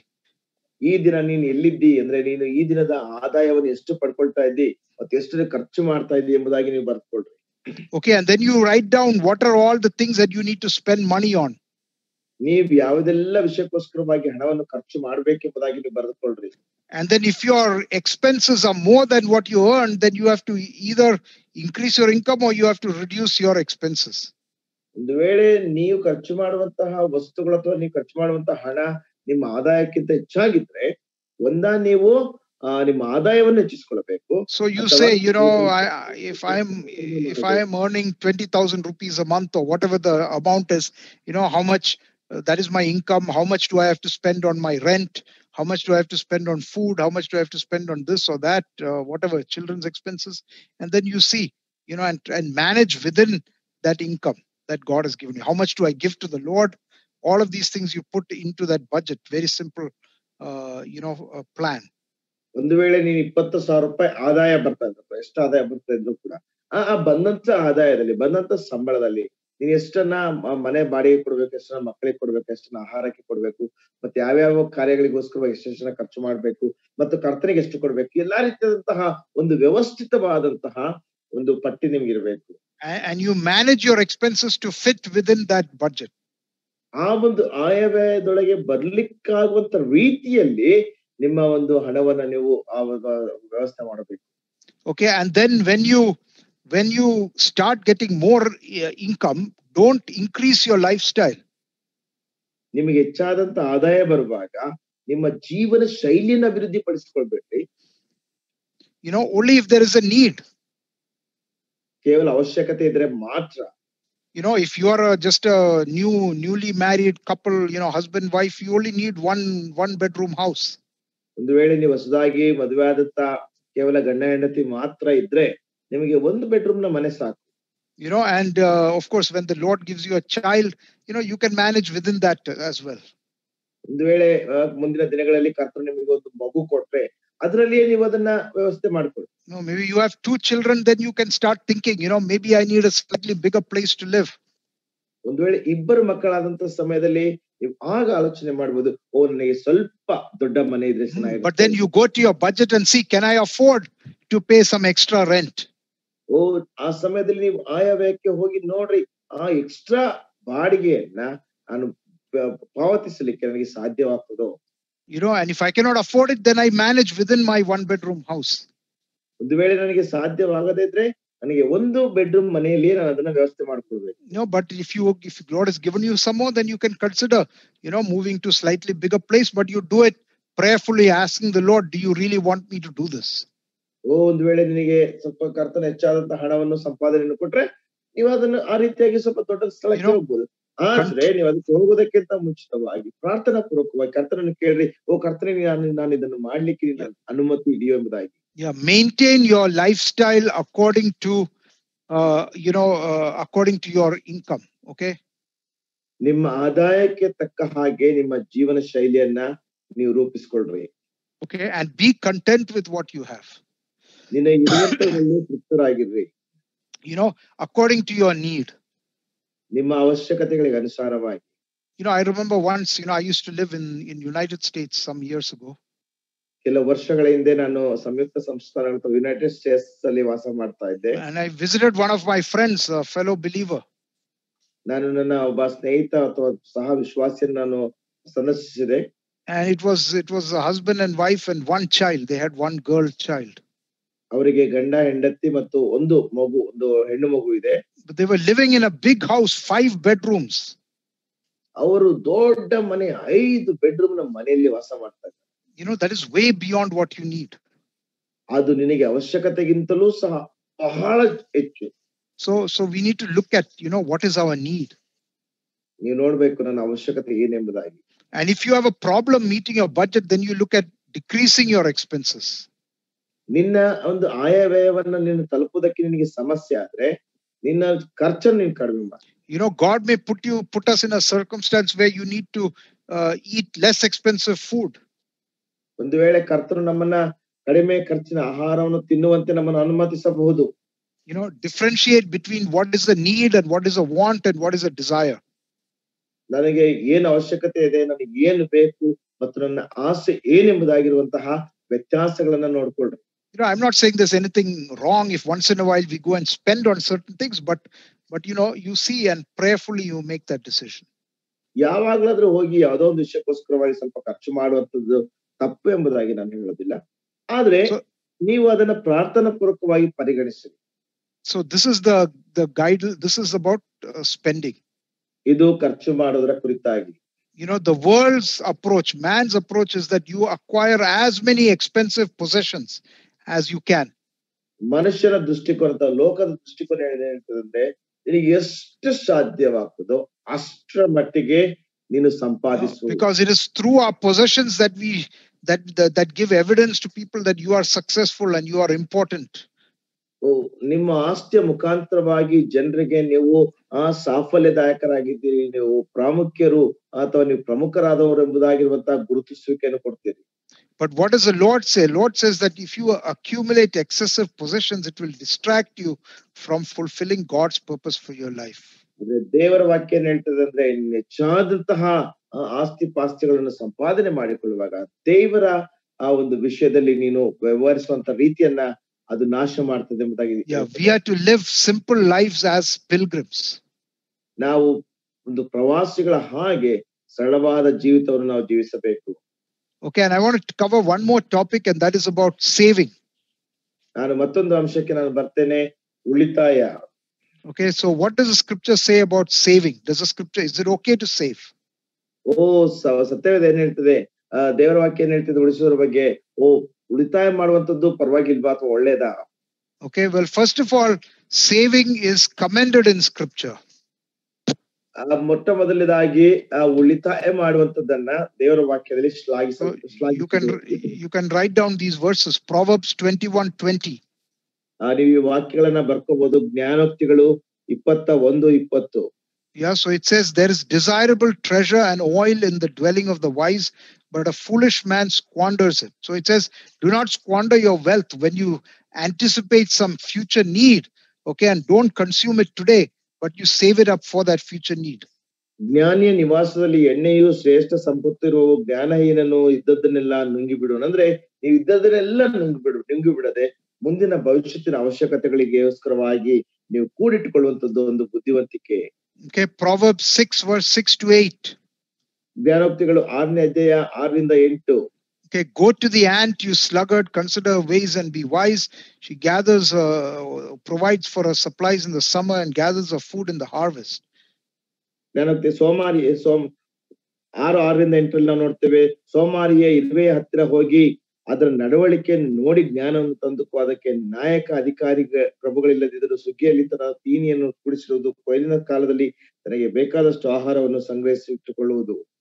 Okay, so this ant is very wise. The ant knows that, the winter is coming. Okay, and I need to store up the food now. Okay, there is a need. I know about this need. And if I don't store up the food now, I will not have any food. And so the ant wisely saves up some food for the future. ಈ ಇರುವೆಗೆ ಜ್ಞಾನ ಇದೆ. ಚಳಿಗಾಲ ಬರ್ಲಿಕ್ಕಿದೆ, ಆ ಸಮಯದಲ್ಲಿ ನನಗೆ ಆಹಾರವನ್ನು ಹುಡುಕ್ಲಿಕ್ಕೆ ಸಾಧ್ಯವಿಲ್ಲ, ಈಗ ಆಹಾರವನ್ನು ನಾನು ಕೂಡಿಸಿಟ್ಟುಕೊಳ್ಳದಿದ್ರೆ ಅವಾಗ ಕಷ್ಟ ಆಗ್ತದೆ ಎಂಬುದಾಗಿ ಆ ಇರುವೆ ಜ್ಞಾನಯುಕ್ತವಾಗಿ ತನಗೆ ಬೇಕಾದಂತ ಆಹಾರವನ್ನು ಅದು ಕೂಡಿಸಿಟ್ಟುಕೊಳ್ಳುವಂತಾಗಿದೆ. Yeah, and then the example of Joseph, right? Joseph was told by God, given wisdom by God to make a savings plan to deal with the famine that was coming. ಯೋಸೇಫನ ಜೀವಿತದಲ್ಲಿ ಉದಾಹರಣೆಗೆ ನಾವು ನೋಡುವಾಗ ದೇವರು ಯೋಸೇಫನಿಗೆ ಜ್ಞಾನವನ್ನು ಕೊಟ್ಟನು. ಆ ಜ್ಞಾನದ ಮುಖಾಂತರವಾಗಿ ಅವನು ಮುಂದೆ ಬರುವಂತಹ ಬರಗಾಲಕ್ಕೋಸ್ಕರವಾಗಿ ಕೂಡಿಸಿಟ್ಟುಕೊಳ್ಳುವಂತಹ ಯೋಜನೆಯನ್ನು ಮಾಡಿದನು. And the Lord mentions that you should save up in that parable of the talent. He says you could have put that money, that unfaithful servant, put that in the bank and earned some interest. ಒಂದು ವೇಳೆ ದೇವ ಕರ್ತನು ಆ ಒಂದು ತಲಾಂತು ಕೊಡಲ್ಪಟ್ಟಂತಹ ಒಂದು ಸೇವಕನ ಕುರಿತಾಗಿ ಆತನು ಹೇಳ್ತಾನೆ, ಓ ಬುದ್ಧಿನಾದ ಸೋಮಾರಿ ಅಂತ ಸೇವಕನೇ, ನೀನು ಸಹಕಾರನ ಬಳಿಯಲ್ಲಿ ಕೊಟ್ಟಿದ್ರೆ ನಾನು ಬಡ್ಡಿ ಸಮೇತ ಅದನ್ನು ತೆಗೆದುಕೊಳ್ಳುತ್ತಾ ಇದ್ದೇನಲ್ಲ. Okay, but remember, saving should be secondary to giving.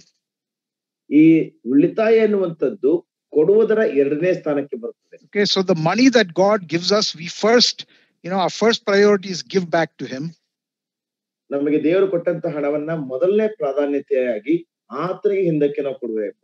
Okay, and the second priority is to meet our immediate needs. ನಂತರ ಎರಡನೇ ಒಂದು ಪ್ರಾಧಾನ್ಯತೆ ನಮ್ಮ ತಕ್ಷಣದ ಅವಶ್ಯಕತೆಗಳನ್ನು ನಾವು ಸ್ಪಂದಿಸಬೇಕು. And then if there is something left over, you can consider about whether you should save it or not. ಇನ್ನೂ ಸ್ವಲ್ಪ ಉಳಿದ್ರೆ ಆ ಸಮಯದಲ್ಲಿ ನಿನ್ನ ಅದನ್ನ ಉಳಿಸಬೇಕಾ ಬೇಡ ಎಂಬುದಾಗಿ ಪರಿಗಣಿಸಬಹುದು. Okay, now the opposite of saving is the extreme way of saving is what is called in English, the word is hoarding. Okay, I don't know if there's a Kannada word for that. Junior will tell us. ಉಳಿಸುವಂತದ್ದರ ಒಂದು ಅರ್ಥ ಅಥವಾ ಅದಕ್ಕಿರುವಂತಹ ಒಂದು ಅರ್ಥದಲ್ಲಿ ನಾವು ನೋಡುವಂತ ಸಮಯದಲ್ಲಿ ಅದನ್ನು ಹಿಡಿದಿಟ್ಟುಕೊಳ್ಳುವಂತದ್ದು ಎಂಬುದಾಗಿ ನಾವು. Okay, hoarding is to save to an extreme. It is to keep accumulating, so much. Okay, much more than what I need. ಹಿಡಿದಿಟ್ಟುಕೊಳ್ಳುವುದೆಂಬುದಾಗಿ ನಾವು ನೋಡುವಾಗ ನನಗೆ ಅವಶ್ಯಕತೆ ಇರೋದಕ್ಕಿಂತಲೂ ಸಹ ಹೆಚ್ಚಾಗಿ ಉಳಿತಾಯ it is relying on accumulating money so that you don't have to worry about the future or anything about the future. ಇದು ಹಣದ ಮೇಲೆಯೇ ನಿನ್ನ ಮನಸ್ಸನ್ನ ಕೇಂದ್ರೀಕರಿಸ, ಅದರ ಮೇಲೆ ಹಾಕಿಕೊಂಡು ಭವಿಷ್ಯದ ಕುರಿತಾಗಿ ಯಾವುದೇ ರೀತಿಯಲ್ಲಿ ಯೋಚನೆ ಮಾಡದ ಹಾಗೆ ಅದನ್ನು ಹಿಡಿದಿಟ್ಟುಕೊಳ್ಳುವಂಥದ್ದು. And the Lord condemns this. ಕರ್ತನ ಇದನ್ನು ದಂಡಿಸ್ತಾನೆ. Because it doesn't give any consideration to depending on the Lord for the future. We should live, by faith.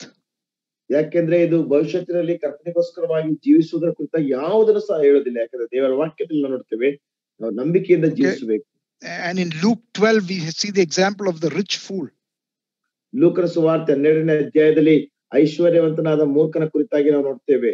It says there was a rich man. He had so much he had a lot of possessions. ಅಲ್ಲಿ ಒಬ್ಬ ಘನವಂತನಂತ ಐಶ್ವರ್ಯವಂತನಿಂದ ಅವನಿಗೆ ಬಹಳ ಆಸ್ತಿ ಇತ್ತು. Okay, so if we go to Luke 12 and we see there, I think we are all familiar with the story, but it's good to just look at it quickly. So what happened with this man in Luke 12 is, it's a parable of Jesus. And he says, I have no room to store my crops. I have so much crops in the harvest that I don't have any room. ಲೂಕನ ಸುವಾರ್ತೆ 2ನೇ ಅಧ್ಯಾಯ ನಮ್ಮೆಲ್ಲರೂ ಸಹ ಬಹಳ ಚಿರಪರಿಚಿತವಾದಂತಹ ಒಂದು ವಾಕ್ಯ ಭಾಗವಾಗಿದೆ. ಆದ್ರೆ ಅದು ಸಹ ನಾವು ನೋಡ್ಬೇಕು, ಕರ್ತನು ಆ ಒಂದು ಸಾಮ್ಯವನ್ನು ಹೇಳ್ತಾನೆ. ಅವನು ಹೇಳುವಂತ ಮಾತಿನಂದ್ರೆ, ನನಗೆ ಇದನ್ನ ಕೂಡಿಸಿಟ್ಟುಕೊಳ್ಳಿಕ್ಕೆ ನನಗೆ ಸ್ಥಳವೇ ಇಲ್ಲ. So he says, where shall I store it? I will do this. I will pull down my barns. I will build greater ones. This is verse 18 of Luke 12. And I will store all my crops and my goods. And I will say to my soul, soul, you have many goods laid up for many years. Take your ease, eat, drink, and be merry. 12ನೇ ನಾವು ನೋಡ್ತೇವೆ, ನನ್ನ ಕಣಜಗಳನ್ನು ಕೀಳಿಸಿ ಅವುಗಳಿಗಿಂತ ದೊಡ್ಡ ಕಣಜಗಳನ್ನು ಕಟ್ಟಿಸುವೆನು. ಅಲ್ಲಿ ನನ್ನ ಎಲ್ಲಾ ದವಸ ಧಾನ್ಯಗಳನ್ನು ಸರಕುಗಳನ್ನು ತುಂಬಿಟ್ಟು ನನ್ನ ಜೀವಾತ್ಮಕ್ಕೆ ಜೀವವೇ, ಅನೇಕ ವರ್ಷಗಳಿಗೆ ಬೇಕಾದಷ್ಟು ಸರಕು ನಿನಗೆ ಬಿದ್ದಿದೆ. ವಿಶ್ರಮಿಸಿಕೋ, ಊಟ ಮಾಡು, ಕುಡಿ, ಸುಖಪಡು ಎಂದು ಹೇಳುವೆನು ಅಂದುಕೊಂಡನು. So here is a man who has plenty. ಇಲ್ಲಿ ಒಬ್ಬ ಮನುಷ್ಯನಿಗೆ ಬಹಳಷ್ಟಿದೆ. Plenty of food, while there might be people who are starving. ಒಂದು ವೇಳೆ ಜನರು ಉಪವಾಸ ಇದ್ದಂತ ಸಮಯದಲ್ಲಿಯೂ ಕೂಡ ಇವರಿಗೆ ಬಹಳ ಆಹಾರ ಇದೆ. There are people with great need. ಜನರಿಗೆ ದೊಡ್ಡ ಅವಶ್ಯಕತೆಯಲ್ಲಿದ್ದಾರೆ. No, he doesn't want to give to them. He's not a generous man. He wants to hoard it. He wants to accumulate all of it so that it will be enough for many, many years, and he won't have to do any work, and he can just enjoy himself. ಅವನಿಗೆ ಇತರಿಗೆ ಕೊಡುವಂತ ಒಂದು ಮನಸ್ಸಿಲ್ಲ, ಇತರಿಗೆ ಸಹಾಯ ಮಾಡುವಂತ ಮನಸ್ಸಿಲ್ಲ. ಅವನಿಗೆ ಅನ್ಕೊಂಡಂತಂದ್ರೆ ಅನೇಕ ವರ್ಷಗಳಿಗೆ ಬೇಕಾದಷ್ಟು ಆಹಾರ ಅವನಿಗೆ ಬೇಕೆಂಬುದಾಗಿ ಅಂದುಕೊಳ್ತಾನೆ. Luke 12 verse 20, what it says, but God said to him, fool. Okay, God calls him a fool. 12ನೇ ಅಧ್ಯಾಯ 20 ಆದ್ರೆ ದೇವರು ಅವನಿಗೆ ಬುದ್ಧಿಹೀನನು ನೀನೆಂಬುದಾಗಿ ಕರೀತಾನೆ. ಬುದ್ಧಿಹೀನನು ನೀನೆಂಬುದಾಗಿ ಕರೀತಾನೆ. He says, you fool, this night your soul will be required. You're going to die. Then who will all these things belong to? ಬುದ್ಧಿಹೀನನು ನೀನು, ಈ ಹೊತ್ತು ರಾತ್ರಿ ನಿನ್ನ ಪ್ರಾಣವನ್ನು ನಿನ್ನ ಕಡೆಯಿಂದ ಕೇಳುವರು. ಆಗ ನೀನು ಸಿದ್ಧ ಮಾಡಿಟ್ಟಿರುವುದು ಯಾರಿಗಾಗುವುದು? And then Jesus says, so is he. Okay, that means that anybody is a fool who lays up treasure for himself and is not rich towards God. ಅದಕ್ಕೋಸ್ಕರವಾಗಿ ಕರ್ತನಾದ ಯೇಸು ಕ್ರಿಸ್ತನು ಹೇಳ್ತಾನೆ, ನನಗೋಸ್ಕರ ದ್ರವ್ಯವನ್ನು ಇಟ್ಟುಕೊಂಡು ದೇವರ ವಿಷಯಗಳಲ್ಲಿ ಐಶ್ವರ್ಯವಂತನಾಗದೆ ಇರುವವನು ಅವನಂತೆ ಇದ್ದಾನೆ, ಅವನಂತೆ ಮೂರ್ಖನಾಗಿದ್ದಾನೆ, ಬುದ್ಧಿಯನ್ನಾಗಿದ್ದಾನೆ ಎಂಬುದಾಗಿ ಯೇಸು ಕ್ರಿಸ್ತನು ಹೇಳ್ತಾನೆ. So the scriptures commend saving, but they condemn hoarding, extreme saving.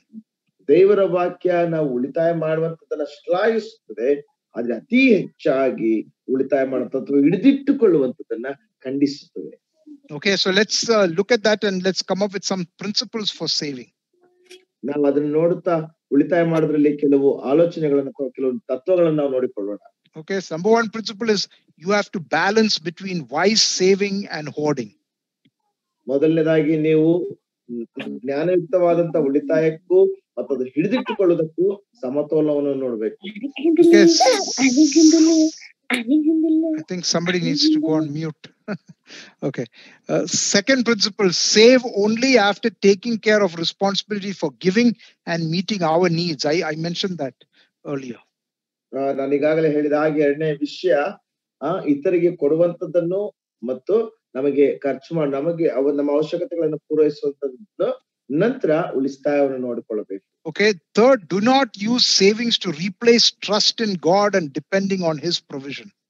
ಮೂರನೇದಾಗಿ ಉಳಿತಾಯ ಮಾಡುವಂತದ್ದನ್ನ ಉಳಿತಾಯ ಮಾಡಿ ದೇವರ ಮೇಲೆ ಆತುಕೊಂಡು ದೇವರ ಮೇಲೆ ನಂಬಿಕೆಯಿಂದ ಜೀವಿಸುವಂತದಕ್ಕೆ ಇನ್ನು ಸ್ಥಳಾಂತರಿಸಬಾರದು. Don't be like that rich fool and accumulate so that you don't have to depend on God for anything in the future. ಆ ಬುದ್ಧಿಹೀನ ಐಶ್ವರ್ಯವಂತನ ಹಾಗೆ ಹೆಚ್ಚಾಗಿ ಸೇರಿಸಿಕೊಂಡು ದೇವರ ಮೇಲೆ ಆತುಕೊಳ್ಳಿಕ್ಕೆ ಏನಿರದಂತೆ ಮಾಡಿಕೊಳ್ಳಬಾರದು. Okay, and then we have to make sure that we are saving, and I should have put this here, but another principle is save for known needs that we know are coming up. ನೀವು ಉಳಿತಾಯ ಮಾಡುವಂತದ್ದು ಯಾವುದೇ ರೀತಿಯಾದ ಅವಶ್ಯಕತೆಗಳು ಇಲ್ಲದೇ ಇರುವಾಗ ನೀವು ಉಳಿತಾಯ ಮಾಡಬೇಕು. Okay, so for example, if you are, I mentioned that newly married couple. ನಾನು ಈಗಾಗಲೇ ಉದಾಹರಣೆಗೋಸ್ಕರವಾಗಿ ಹೇಳ್ತಾ ಬಂದೆ, ಹೊಸದಾಗಿ ವಿವಾಹವಾಗಿರುವಂತಹ ನವ ಜೋಡಿ. let's say the wife gets pregnant and you're going to have a baby in 9 months. ಒಂದು ವೇಳೆ ಹೆಂಡತಿ ಗರ್ಭಿಣಿ ಆಗ್ತಾಳೆ, 9 ತಿಂಗಳಿಗೆ ಮಗು ಆಗ್ತದೆ. Okay, then that's a good time to start saving, because that there is a medical expense coming. To be a responsible person, God expects us, like that ant, to save up a little bit every month, so that when you have to go to the hospital, you can pay for that. ಆ ಸಮಯದಲ್ಲಿ ನಮಗೆ ಅವಶ್ಯಕತೆ ಬರ್ತದೆ, ಇನ್ನು medical ಅಥವಾ ವೈದ್ಯಕೀಯವಾದಂತಹ ಉಪಯೋಗಗಳು ಬೇಕಾಗ್ತವೆ, ಅದಕ್ಕೆ ಖರ್ಚುಗಳಿದೆ ಎಂಬುದಾಗಿ ಇನ್ನು ತಿಳಿದುಕೊಂಡು ಆ ಸಮಯದಿಂದ ಉಳಿತಾಯ ಮಾಡ್ಲಿಕ್ಕೆ ಪ್ರಯತ್ನಿಸು. ಇರುವೆಯ ಹಾಗೆ or that you have a child who is going to go to school in 3 years or 4 years. Okay, it's a time to start saving a little bit. You put that into your budget and save it, so that by the time that comes, you have enough to meet that need. 4 ವರ್ಷಕ್ಕೆ ಆಗ್ಲೇ ಮಗು ಶಾಲೆಗೆ ಹೋಗಬೇಕಾಗ್ತದೆ. ಅದನ್ನು ಯೋಚಿಸಿ ಇನ್ನು budget ಹಾಕಿ ಸ್ವಲ್ಪ ಇನ್ನು ಶೇಖರಿಸುತ್ತಾ ಬರುವಾಗ ಮಗು ಸ್ಕೂಲ್ ಶಾಲೆಗೆ ಹೋಗುವ ಹೊತ್ತಿಗಾಗ್ಲೇ ಸಾಕಷ್ಟು ಆಗಿರ್ತದೆ. But there's one more principle which is about saving, which is that when you have some money saved away, always be open to God's leading to give away part of that to meet some bigger need today. Maybe somebody has a need that the Lord lays on your heart. Don't hesitate to take that money and give it to that need. ನೀನು ಉಳಿತಾಯ ಮಾಡಿದಂತಹ ಹಣದಲ್ಲಿ ಒಂದು ವೇಳೆ ಯಾರಿಗಾದ್ರೂ ಒಂದು ದೊಡ್ಡದಾದಂತಹ ಅವಶ್ಯಕತೆ ಬಂದ್ರೆ, ನೀನು ಉಳಿತಾಯ ಮಾಡಿದಂತಹ ಹಣದಿಂದ ಅವರ ಅವಶ್ಯಕತೆಗಳನ್ನು ಪೂರೈಸುವುದಕ್ಕೋಸ್ಕರವಾಗಿ ನೀನು ತಾತ್ಸಾರ ಮಾಡಬೇಡ, ನೀನು ಹಿಂದೆಗೆ ಬೇಡ, ಅದನ್ನು ಕೊಟ್ಟು ಬಿಡು. Because it's not your money, it's God who owns everything. ಯಾಕೆಂದ್ರೆ ಅದು ನಿನ್ನ ಹಣ ಅಲ್ಲ, ದೇವರೇ ಎಲ್ಲವನ್ನು ಸಹ ಮಾಲೀಕನಾಗಿದ್ದಾನೆ. Okay, so these are some principles for saving. ಇದು ನಾವು ಉಳಿತಾಯ ಮಾಡ್ಲಿಕ್ಕಿರುವಂತಹ ಕೆಲವು ತತ್ವಗಳು ಅಥವಾ ನಿಯಮಗಳು. So that covers all the topics. So we talked about debt, we talked about giving, we talked about spending, and now we have talked about saving. ಇದೆಲ್ಲಾ ರೀತಿಯಂತಹ ನಮ್ಮ ಅಧ್ಯಯನದ ಅಂಶಗಳನ್ನು ಮುಗಿಸುತ್ತದೆ. ನಾವು ಸಾಲದ ಕುರಿತಾಗಿ ಮಾತನಾಡ್ತಾ ಇದ್ವಿ, ಕೊಡೋದರ ಕುರಿತಾಗಿ ಮಾತನಾಡ್ತಾ ಇದ್ವಿ, ಉಳಿತಾಯದ ಕುರಿತಾಗಿ ಮಾತನಾಡ್ತಾ ಇದ್ವಿ, ಆಯವ್ಯಯದ ಕುರಿತಾಗಿ ನಾವು ಮಾತನಾಡ್ತಾ ಇದ್ವಿ. And I can assure you that if you apply these principles in your life, you will be blessed. ನಾನು ಖಂಡಿತವಾಗಿ ಹೇಳ್ತೇನೆ, ನೀವು ಈ ನಿಯಮಗಳನ್ನ ನೀವು ನಿಮ್ಮ ಜೀವಿತಗಳಲ್ಲಿ ಅಳವಡಿಸಿಕೊಂಡ್ರೆ ಖಂಡಿತವಾಗಿ ಸಹ ನೀವು ಭಾಗ್ಯವಂತರಾಗಿ. The command of the Lord Jesus, the Great Commission, was not to go and save people. ಹೋಗಿ ಒಂದು ಮಹದಾಜ್ಞೆಯಲ್ಲಿರುವಂತಹ ಒಂದು ಆಜ್ಞೆ ಜನರನ್ನು ಹೋಗಿ ರಕ್ಷಣೆ ಮಾಡುವಂತದ್ದಲ್ಲ. Okay, but he said, what did he say? He says, go into all the world and make disciples. ಆತನು ಹೇಳಿದಂತಹ ಮಾತಿನಿಂದ ಲೋಕದ ಕಟ್ಟಕಡೆಗೆ ಹೋಗಿ ಎಲ್ಲಾ ದೇಶಗಳ ಜನರನ್ನು ಶಿಷ್ಯರನ್ನಾಗಿ ಮಾಡ್ರಿ. Yes, they should be saved. That's when you start the journey of discipleship. ಅವರು ರಕ್ಷಿಸಲ್ಪಡಬೇಕು. ಆ ರೀತಿಯಾಗಿ ಜನರನ್ನು ನೀವು ಶಿಷ್ಯರನ್ನಾಗಿ ಮಾಡುವಂತಹ ಪ್ರಯಾಣ. And he says, baptizing them in the name of the Father, so they get saved, they get baptized, and then what does he say? ಅವರನ್ನ ದೀಕ್ಷಾಸ್ನಾನ ಮಾಡಿಸಿ ಎಂಬುದಾಗಿ ಹೇಳ್ತಾನೆ, ನಂತರ ಅವರಿಗೆ ಕಲಿಸಿ ಎಂಬುದಾಗಿ ಹೇಳ್ತಾನೆ. ಮತ್ತೇನು ಹೇಳ್ತಾನೆ? Teaching them to live by all the things that I have commanded you. ನಾನು ನಿಮಗೆ ಆಜ್ಞಾಪಿಸಿದ್ದನ್ನೆಲ್ಲ ಕಾಪಾಡಿಕೊಳ್ಳುವುದಕ್ಕೆ ಅವರಿಗೆ ಉಪದೇಶ ಮಾಡಿರಿ. So we have seen all the things that God has commanded about how we should handle our money in scriptures, and if we want to be good maturing disciples, and we have to apply this in our lives. ನಾವು ಎಲ್ಲಾ ವಿಷಯಗಳನ್ನು ನಾವು ನೋಡ್ತಾ ಬಂದಿದ್ದೇವೆ. ನಮಗೆ ದೇವರು ಕೊಟ್ಟಂತಹ ಹಣವನ್ನು ನಾವು ಹೇಗೆ ವ್ಯಯ ಮಾಡಬೇಕು, ಅದನ್ನು ಯಾವ ರೀತಿ ಉಪಯೋಗಿಸಬೇಕು ಎಂಬುದಾಗಿ ಈ ನಿಯಮಗಳನ್ನ ನಮ್ಮ ಜೀವಿತದಲ್ಲಿ ಅಳವಡಿಸಿಕೊಳ್ಳುವಾಗ ಈ ವಿಷಯಗಳನ್ನು ಮಾಡ್ಲಿಕ್ಕೆ ಸಾಧ್ಯವಾಗ್ತದೆ. And I trust that the Lord will enable us to do that. ಕರ್ತನು ತಾನೇ ನಮಗೆ ಆ ರೀತಿಯಾಗಿ ಮಾಡ್ಲಿಕ್ಕೆ ಸಹಾಯ ಮಾಡ್ತಾನೆ ಎಂಬುದಾಗಿ ನಾನು ನಿರೀಕ್ಷಿಸ್ತೇನೆ. Okay, Brother Ezekiel, we have 10 minutes. I don't know if anybody has any questions. I'm happy to try and answer them. Yes, brother. ಏನಾದ್ರೂ ಪ್ರಶ್ನೆಗಳಿದ್ರೆ ನಾವು ಉತ್ತರಿಸಲಿಕ್ಕೆ ಸಂತೋಷವಾಗಿದ್ದೇನೆ. Yes, please. Thank you, brother. Thank you for the wonderful session which is going on here. If anybody has a question, brother is available. Another 10 minutes. There were plenty of questions. Last 2 sessions they were wanted to ask. Let me give you the power to unmute yourself. Now I am allowed all participants to unmute yourself. Nimani unmute madkolbodu. Please, if you have a question, you can unmute your mic and you can ask directly. Yes, Harry, brother. Regarding the biblical principles of the finances. Question. Yes, anybody? ಯಾರಿಗಾದ್ರೂ ಪ್ರಶ್ನೆ ಇದ್ರೆ ಯಾರಿಗಾದ್ರೂ ಪ್ರಶ್ನೆ ಇದ್ರೆ ಕೇಳಬಹುದು.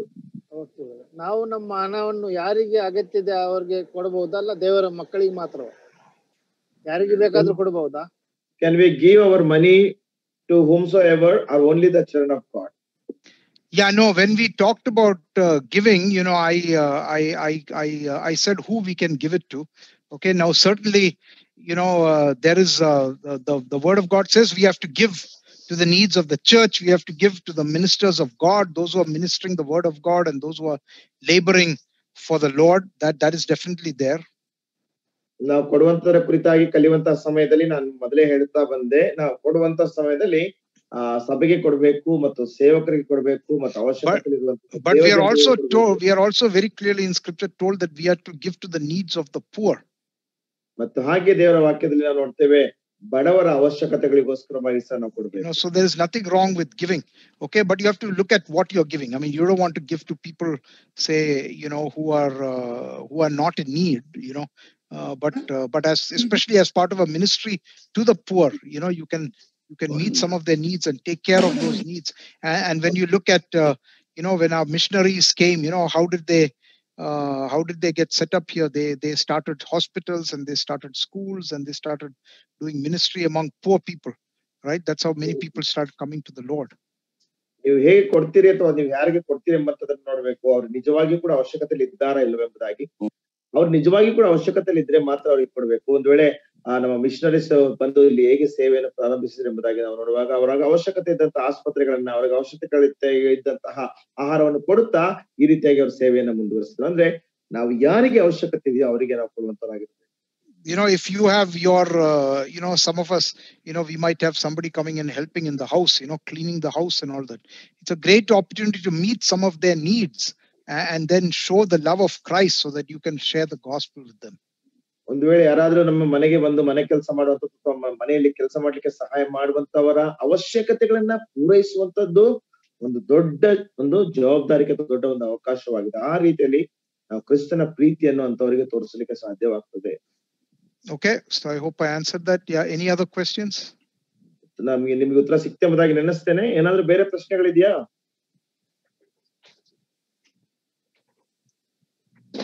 Yes, anybody? ಯಾರಿಗಾದ್ರೂ ಪ್ರಶ್ನೆ ಇದ್ರೆ ಕೇಳಬಹುದು.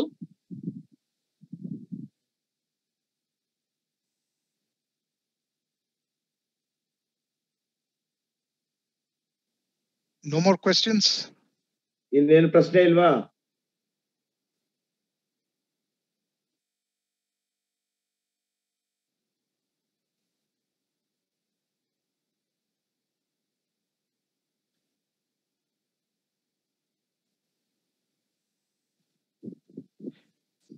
Yeah, so somebody has asked a question on the chat. Students get only pocket money. Do they still have to give to ministry? Go ahead, brother, translate that. ವಿದ್ಯಾರ್ಥಿಗಳು ಕೇವಲ ಪಾಕೆಟ್ ಮನಿ ಮಾತ್ರ ಕೊಡ್ತಾರೆ.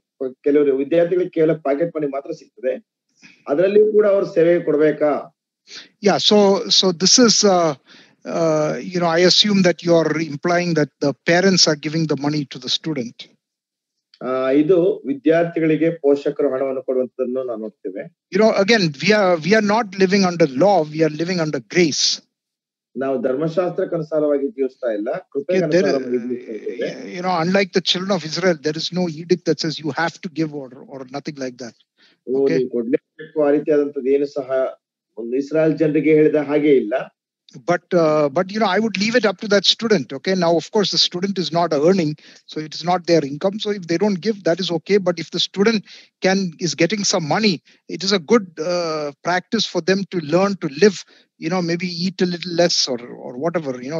Cheaper food, reduce their cost. And if they can give something, that's a great, wonderful practice to start even when you are a student. ಅದು ವಿದ್ಯಾರ್ಥಿಗಳಿಗೆ ನಾನು ಬಿಡ್ತೇನೆ. ನಿಮಗೆ ಹಣ ಸಿಕ್ಕುವಂತ ಸಮಯದಲ್ಲಿ ಒಂದು ವೇಳೆ ನಿಮ್ಮ ಖರ್ಚನ್ನು ನೀವು ಕಡಿಮೆ ಮಾಡ್ಕೊಳ್ಬಹುದು. ಒಂದು ವೇಳೆ ಕಡಿಮೆ ಖರ್ಚಿನ ಆಹಾರವನ್ನು ತಿನ್ಬಹುದು, ಕಡಿಮೆ ಖರ್ಚಿನ ಬಟ್ಟೆಗಳನ್ನ ಹಾಕೊಳ್ಬಹುದು. ಒಂದು ವೇಳೆ ನಿಮಗೆ ಸಿಕ್ಕಿದಂತ ಹಣದಲ್ಲಿಯೂ ಸಹ ನೀವು ಕೊಡುವುದಾದ್ರೆ ಬಹಳ ಉತ್ತಮವಾದದ್ದು. Okay, somebody is asking, can we give the money for a beggar? And some may ask or beg in the name of God for them can we give? Okay, you want to ಇನ್ನು translate? ಕೆಲವೊಂದು ಪ್ರಶ್ನೆಯನ್ನು ಕೇಳಿದ್ದಾರೆ.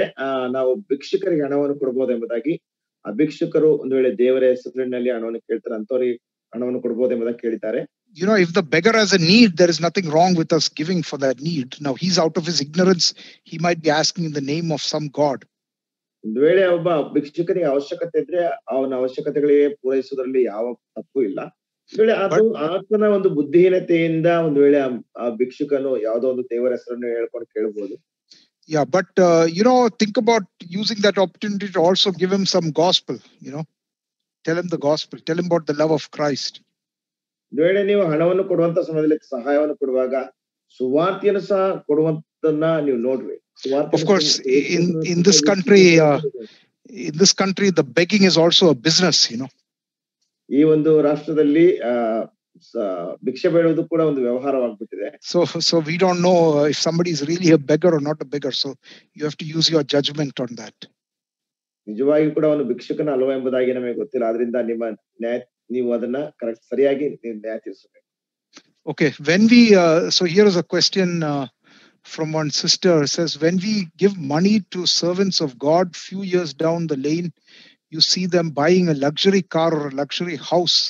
What happens when they misuse God's money, and is it right for them to do this? Okay. ಇಲ್ಲೊಬ್ಬ ಸಹೋದರರು ಪ್ರಶ್ನೆಯನ್ನು ಕೇಳಿದ್ದಾರೆ. ಕೆಲವು ವರ್ಷಗಳ ಹಿಂದೆ ಒಬ್ಬ ದೇವರ ಸೇವಕರಿಗೆ ಒಂದು ಹಣವನ್ನು ಕೊಟ್ಟಂತ ಸಮಯದಲ್ಲಿ ಅವರು ಉತ್ತಮವಾದಂತ ಒಳ್ಳೆ ಐಷಾರಾಮದಾಯಕವಾದಂತ ಮನೆಯನ್ನು, ಐಷಾರಾಮದಾಯಕವಾದಂತ ಕಾರನ್ನು ತೆಗೆದುಕೊಂಡಿದ್ದಾರೆ. ಆ ಸೇವಕರು ಈ ರೀತಿಯಾಗಿ ದೇವರ ಹಣವನ್ನು ದುರುಪಯೋಗ ಪಡಿಸಿಕೊಳ್ಳಬಹುದು. Yeah, this is a very interesting question. ಆಸಕ್ತಿದಾಯಕವಾದ ಪ್ರಶ್ನೆ. So let me answer in a couple of different ways. One is, of course, if they are misusing it, that is not right. ಬೇರೆ ಬೇರೆ ರೀತಿಯಲ್ಲಿ ನಾನು ಇದಕ್ಕೆ ಉತ್ತರವನ್ನು ಕೊಡ್ತೀನಿ. ಒಂದು ವೇಳೆ ಅವರು ಅದನ್ನ ತಪ್ಪಾದ ರೀತಿಯಲ್ಲಿ ಉಪಯೋಗಿಸ್ತಾ ಇದ್ರೆ ಅದು ಸರಿ ಇಲ್ಲ. But here is the thing, okay? I'm telling you, God doesn't have different standard for evangelist or for non-evangelist. ಸುವಾರ್ತಿಕರಿಗೆ ಮತ್ತು ಸುವಾರ್ತಿಕರಲ್ಲದವರಿಗೆ ದೇವರಿಗೆ ಯಾವುದೇ ರೀತಿಯಾದ ವ್ಯತ್ಯಾಸದ ಮಟ್ಟ ಇಲ್ಲ. You know, we are all going to stand before the judgment seat of Christ. You know, the judgment seat for believers. There is a judgment for believers. ಯಾಕೆಂದ್ರೆ ನಾವೆಲ್ಲರೂ ಸಹ ಕ್ರಿಸ್ತನ ನ್ಯಾಯಾಸನದ ಮುಂದೆ ನಿಂತುಕೊಳ್ತೇವೆ. And we are going to give account. ವಿಶ್ವಾಸಿಗಳಿಗೆ ನಾವೆಲ್ಲರಿಗೋಸ್ಕರವಾಗಿ we are going to have to give account for whatever we have done. ನಾವೇನೇ ಮಾಡಿದ್ರು ಕೂಡ ಅದಕ್ಕೆ ಲೆಕ್ಕ ಕೊಡಬೇಕು. You know, for everything we have said, for how we handle the money that God gave us, we are all going to give account. Whether evangelist, not evangelist, doesn't matter. ನೀನ್ ಸುವಾರ್ತಿಕನ ಅಲ್ವಾ ಅದೇನು ಪರವಾಗಿಲ್ಲ. ನೀನ್ ಹೇಗೆ ಉಪಯೋಗಿಸಿದ್ದಿ, ನೀನ್ ಹೇಗೆ ಹಣವನ್ನು ಪಡ್ಕೊಂಡಿದ್ದೀವಿ, ಎಲ್ಲಕ್ಕೂ ಸಹ ಲೆಕ್ಕ ಕೊಡ್ಬೇಕು. So we have this problem in our community that we think that somehow evangelists have to be very different than us. Okay. ನಮ್ಮ ಸಮುದಾಯದಲ್ಲಿ ನಮಗೆ ಈ ರೀತಿಯಾದಂತ ಒಂದು ಮನೋಭಾವನೆ ಇದೆ. ಒಬ್ಬ ಸುವಾರ್ತಿಕನು ಬೇರೆಯವರಿಗಿಂತ ಬಹಳ ಕಡಿಮೆಯಾಗಿರ್ಬೇಕು ಎಂಬುದಾಗಿ. You know, it is a problem when evangelist sends his child to an expensive school, but for me, I can send it to an even more expensive school. ಒಬ್ಬ ಸುವಾರ್ತಿಕನಿಗೆ ಒಂದು ದೊಡ್ಡ ಒಂದು ದುಬಾರಿಯಾದಂತ ಶಾಲೆಗೆ ತನ್ನ ಮಗುವನ್ನು ಕಳಿಸಿದ್ರಲ್ಲಿ ಸಮಸ್ಯೆ ಇದೆ. ಆದ್ರೆ ನನಗ್ ಬೇಕಾದ್ರೆ ನಾನು ಎಷ್ಟು ದುಬಾರಿಯಾದಂತ ಶಾಲೆಗೆ ಬೇಕಾದ್ರೆ ನನ್ನ ಮಕ್ಕಳನ್ನು ಸೇರಿಸಬಹುದು. You know, it's okay for me to have luxury car, but it's not okay for evangelists to have luxury car. ನಾನು ಒಳ್ಳೆ ಕಾರನ್ನ ಕೊಂಡುಕೊಳ್ಳಬಹುದು, ಏನು ತೊಂದರೆ ಇಲ್ಲ. ಆದ್ರೆ ಒಬ್ಬ ಸುವಾರ್ತಿಕನು ಒಳ್ಳೆ ಕಾರನ್ನ ಕೊಂಡುಕೊಳ್ಬಾರ್ದು. You know, so I would say we need to worry about ourselves. Okay, how are we being faithful to what God has given us? You know, that evangelist, he will answer to God whether he's faithful or not, in the same way that you and I have to answer. ನಾವು ನಮ್ಮ ಕುರಿತಾಗಿ ಯೋಚನೆ ಮಾಡ್ಬೇಕು. ನನಗೆ ದೇವರು ಕೊಟ್ಟದ್ರಲ್ಲಿ ನಾನು ನಂಬಿಗಸ್ತನಾಗಿದ್ದೇನೆ. ಆ ಸುವಾರ್ತಿಕನನ್ನು ದೇವರಿಗೆ ಲೆಕ್ಕ ಕೊಡ್ತಾನೆ. So evangelist, ಹೇಗೆ ಖರ್ಚು ಮಾಡ್ತಿದ್ದೀನಿ ಅಂದ್ರೆ ನೀನ್ ಲೆಕ್ಕ. You know, evangelist is another believer who is called into some full-time service. We are believers who are also called to serve the Lord through other ways, you know, without while working as well. ಒಬ್ಬ ಸುವಾರ್ತಿಕನೆಂಬುದಾಗಿ ಹೇಳುವಾಗ ಆ ವ್ಯಕ್ತಿ ಒಂದು ನಿರ್ದಿಷ್ಟವಾದಂತ ರೀತಿಯಲ್ಲಿ ಪೂರ್ಣಾವಧಿ ಸೇವೆಗೋಸ್ಕರವಾಗಿ ಕರೆಯಲ್ಪಟ್ಟಿದ್ದಾರೆ. ಆದ್ರೆ ವಿಶ್ವಾಸಿಗಳಾದ ನಾವು ಕೂಡ ಯಾವುದೋ ಒಂದು ರೀತಿಯಲ್ಲಿ ಸೇವೆ ಮಾಡೋದಕ್ಕೋಸ್ಕರವಾಗಿ ಕರೆಯಲ್ಪಟ್ಟಿದ್ದಾರೆ. Of course, if I know that a particular evangelist is misusing or you know, living lavish lifestyle, you know, I will, you know, it is you know, I should prayerfully, you know, seek the Lord's will and maybe not give it to somebody else who is really in need. ಒಂದು ವೇಳೆ ಆ ಸುವಾರ್ತಿಕನು ಆ ಹಣವನ್ನು ದುರುಪಯೋಗ ಪಡಿಸಿಕೊಂಡು ಬಹಳ ಐಷಾರಾಮಯವಾಗಿ ಜೀವಿಸ್ತಾ ಇದ್ದಾರೆ ಎಂಬುದಾಗಿ ನನಗೆ ತಿಳಿದು ಬಂದಾಗ ಪ್ರಾರ್ಥನಾ ಪೂರ್ವಕವಾಗಿ ಕರ್ತನ ಸಹಾಯವನ್ನು ಕೇಳಿ ಆ ಒಂದು ಹಣವನ್ನು ಇನ್ನೂ ಹೆಚ್ಚಾದಂತ ಅವಶ್ಯಕತೆ ಇರುವಂತವರಿಗೆ ನಾನು ಕೊಡಬಹುದು. But personally, the approach I take is I don't judge what the evangelist does. Okay, that is between him and God. ಆದ್ರೆ ವೈಯಕ್ತಿಕವಾಗಿ ನಾನು ಸುವಾರ್ತಿಕನ ಕುರಿತಾಗಿ ನ್ಯಾಯ ತೀರಿಸೋದಿಲ್ಲ, ಅವನಿಗೂ ದೇವರಿಗೂ ಬಿಟ್ಟದ್ದು. Okay, very good question. Thank you for asking. ಬಹಳ ಒಳ್ಳೆ ಪ್ರಶ್ನೆ ಕೇಳಿದಕ್ಕೆ ವಂದನೆಗಳು. Okay, brother, it's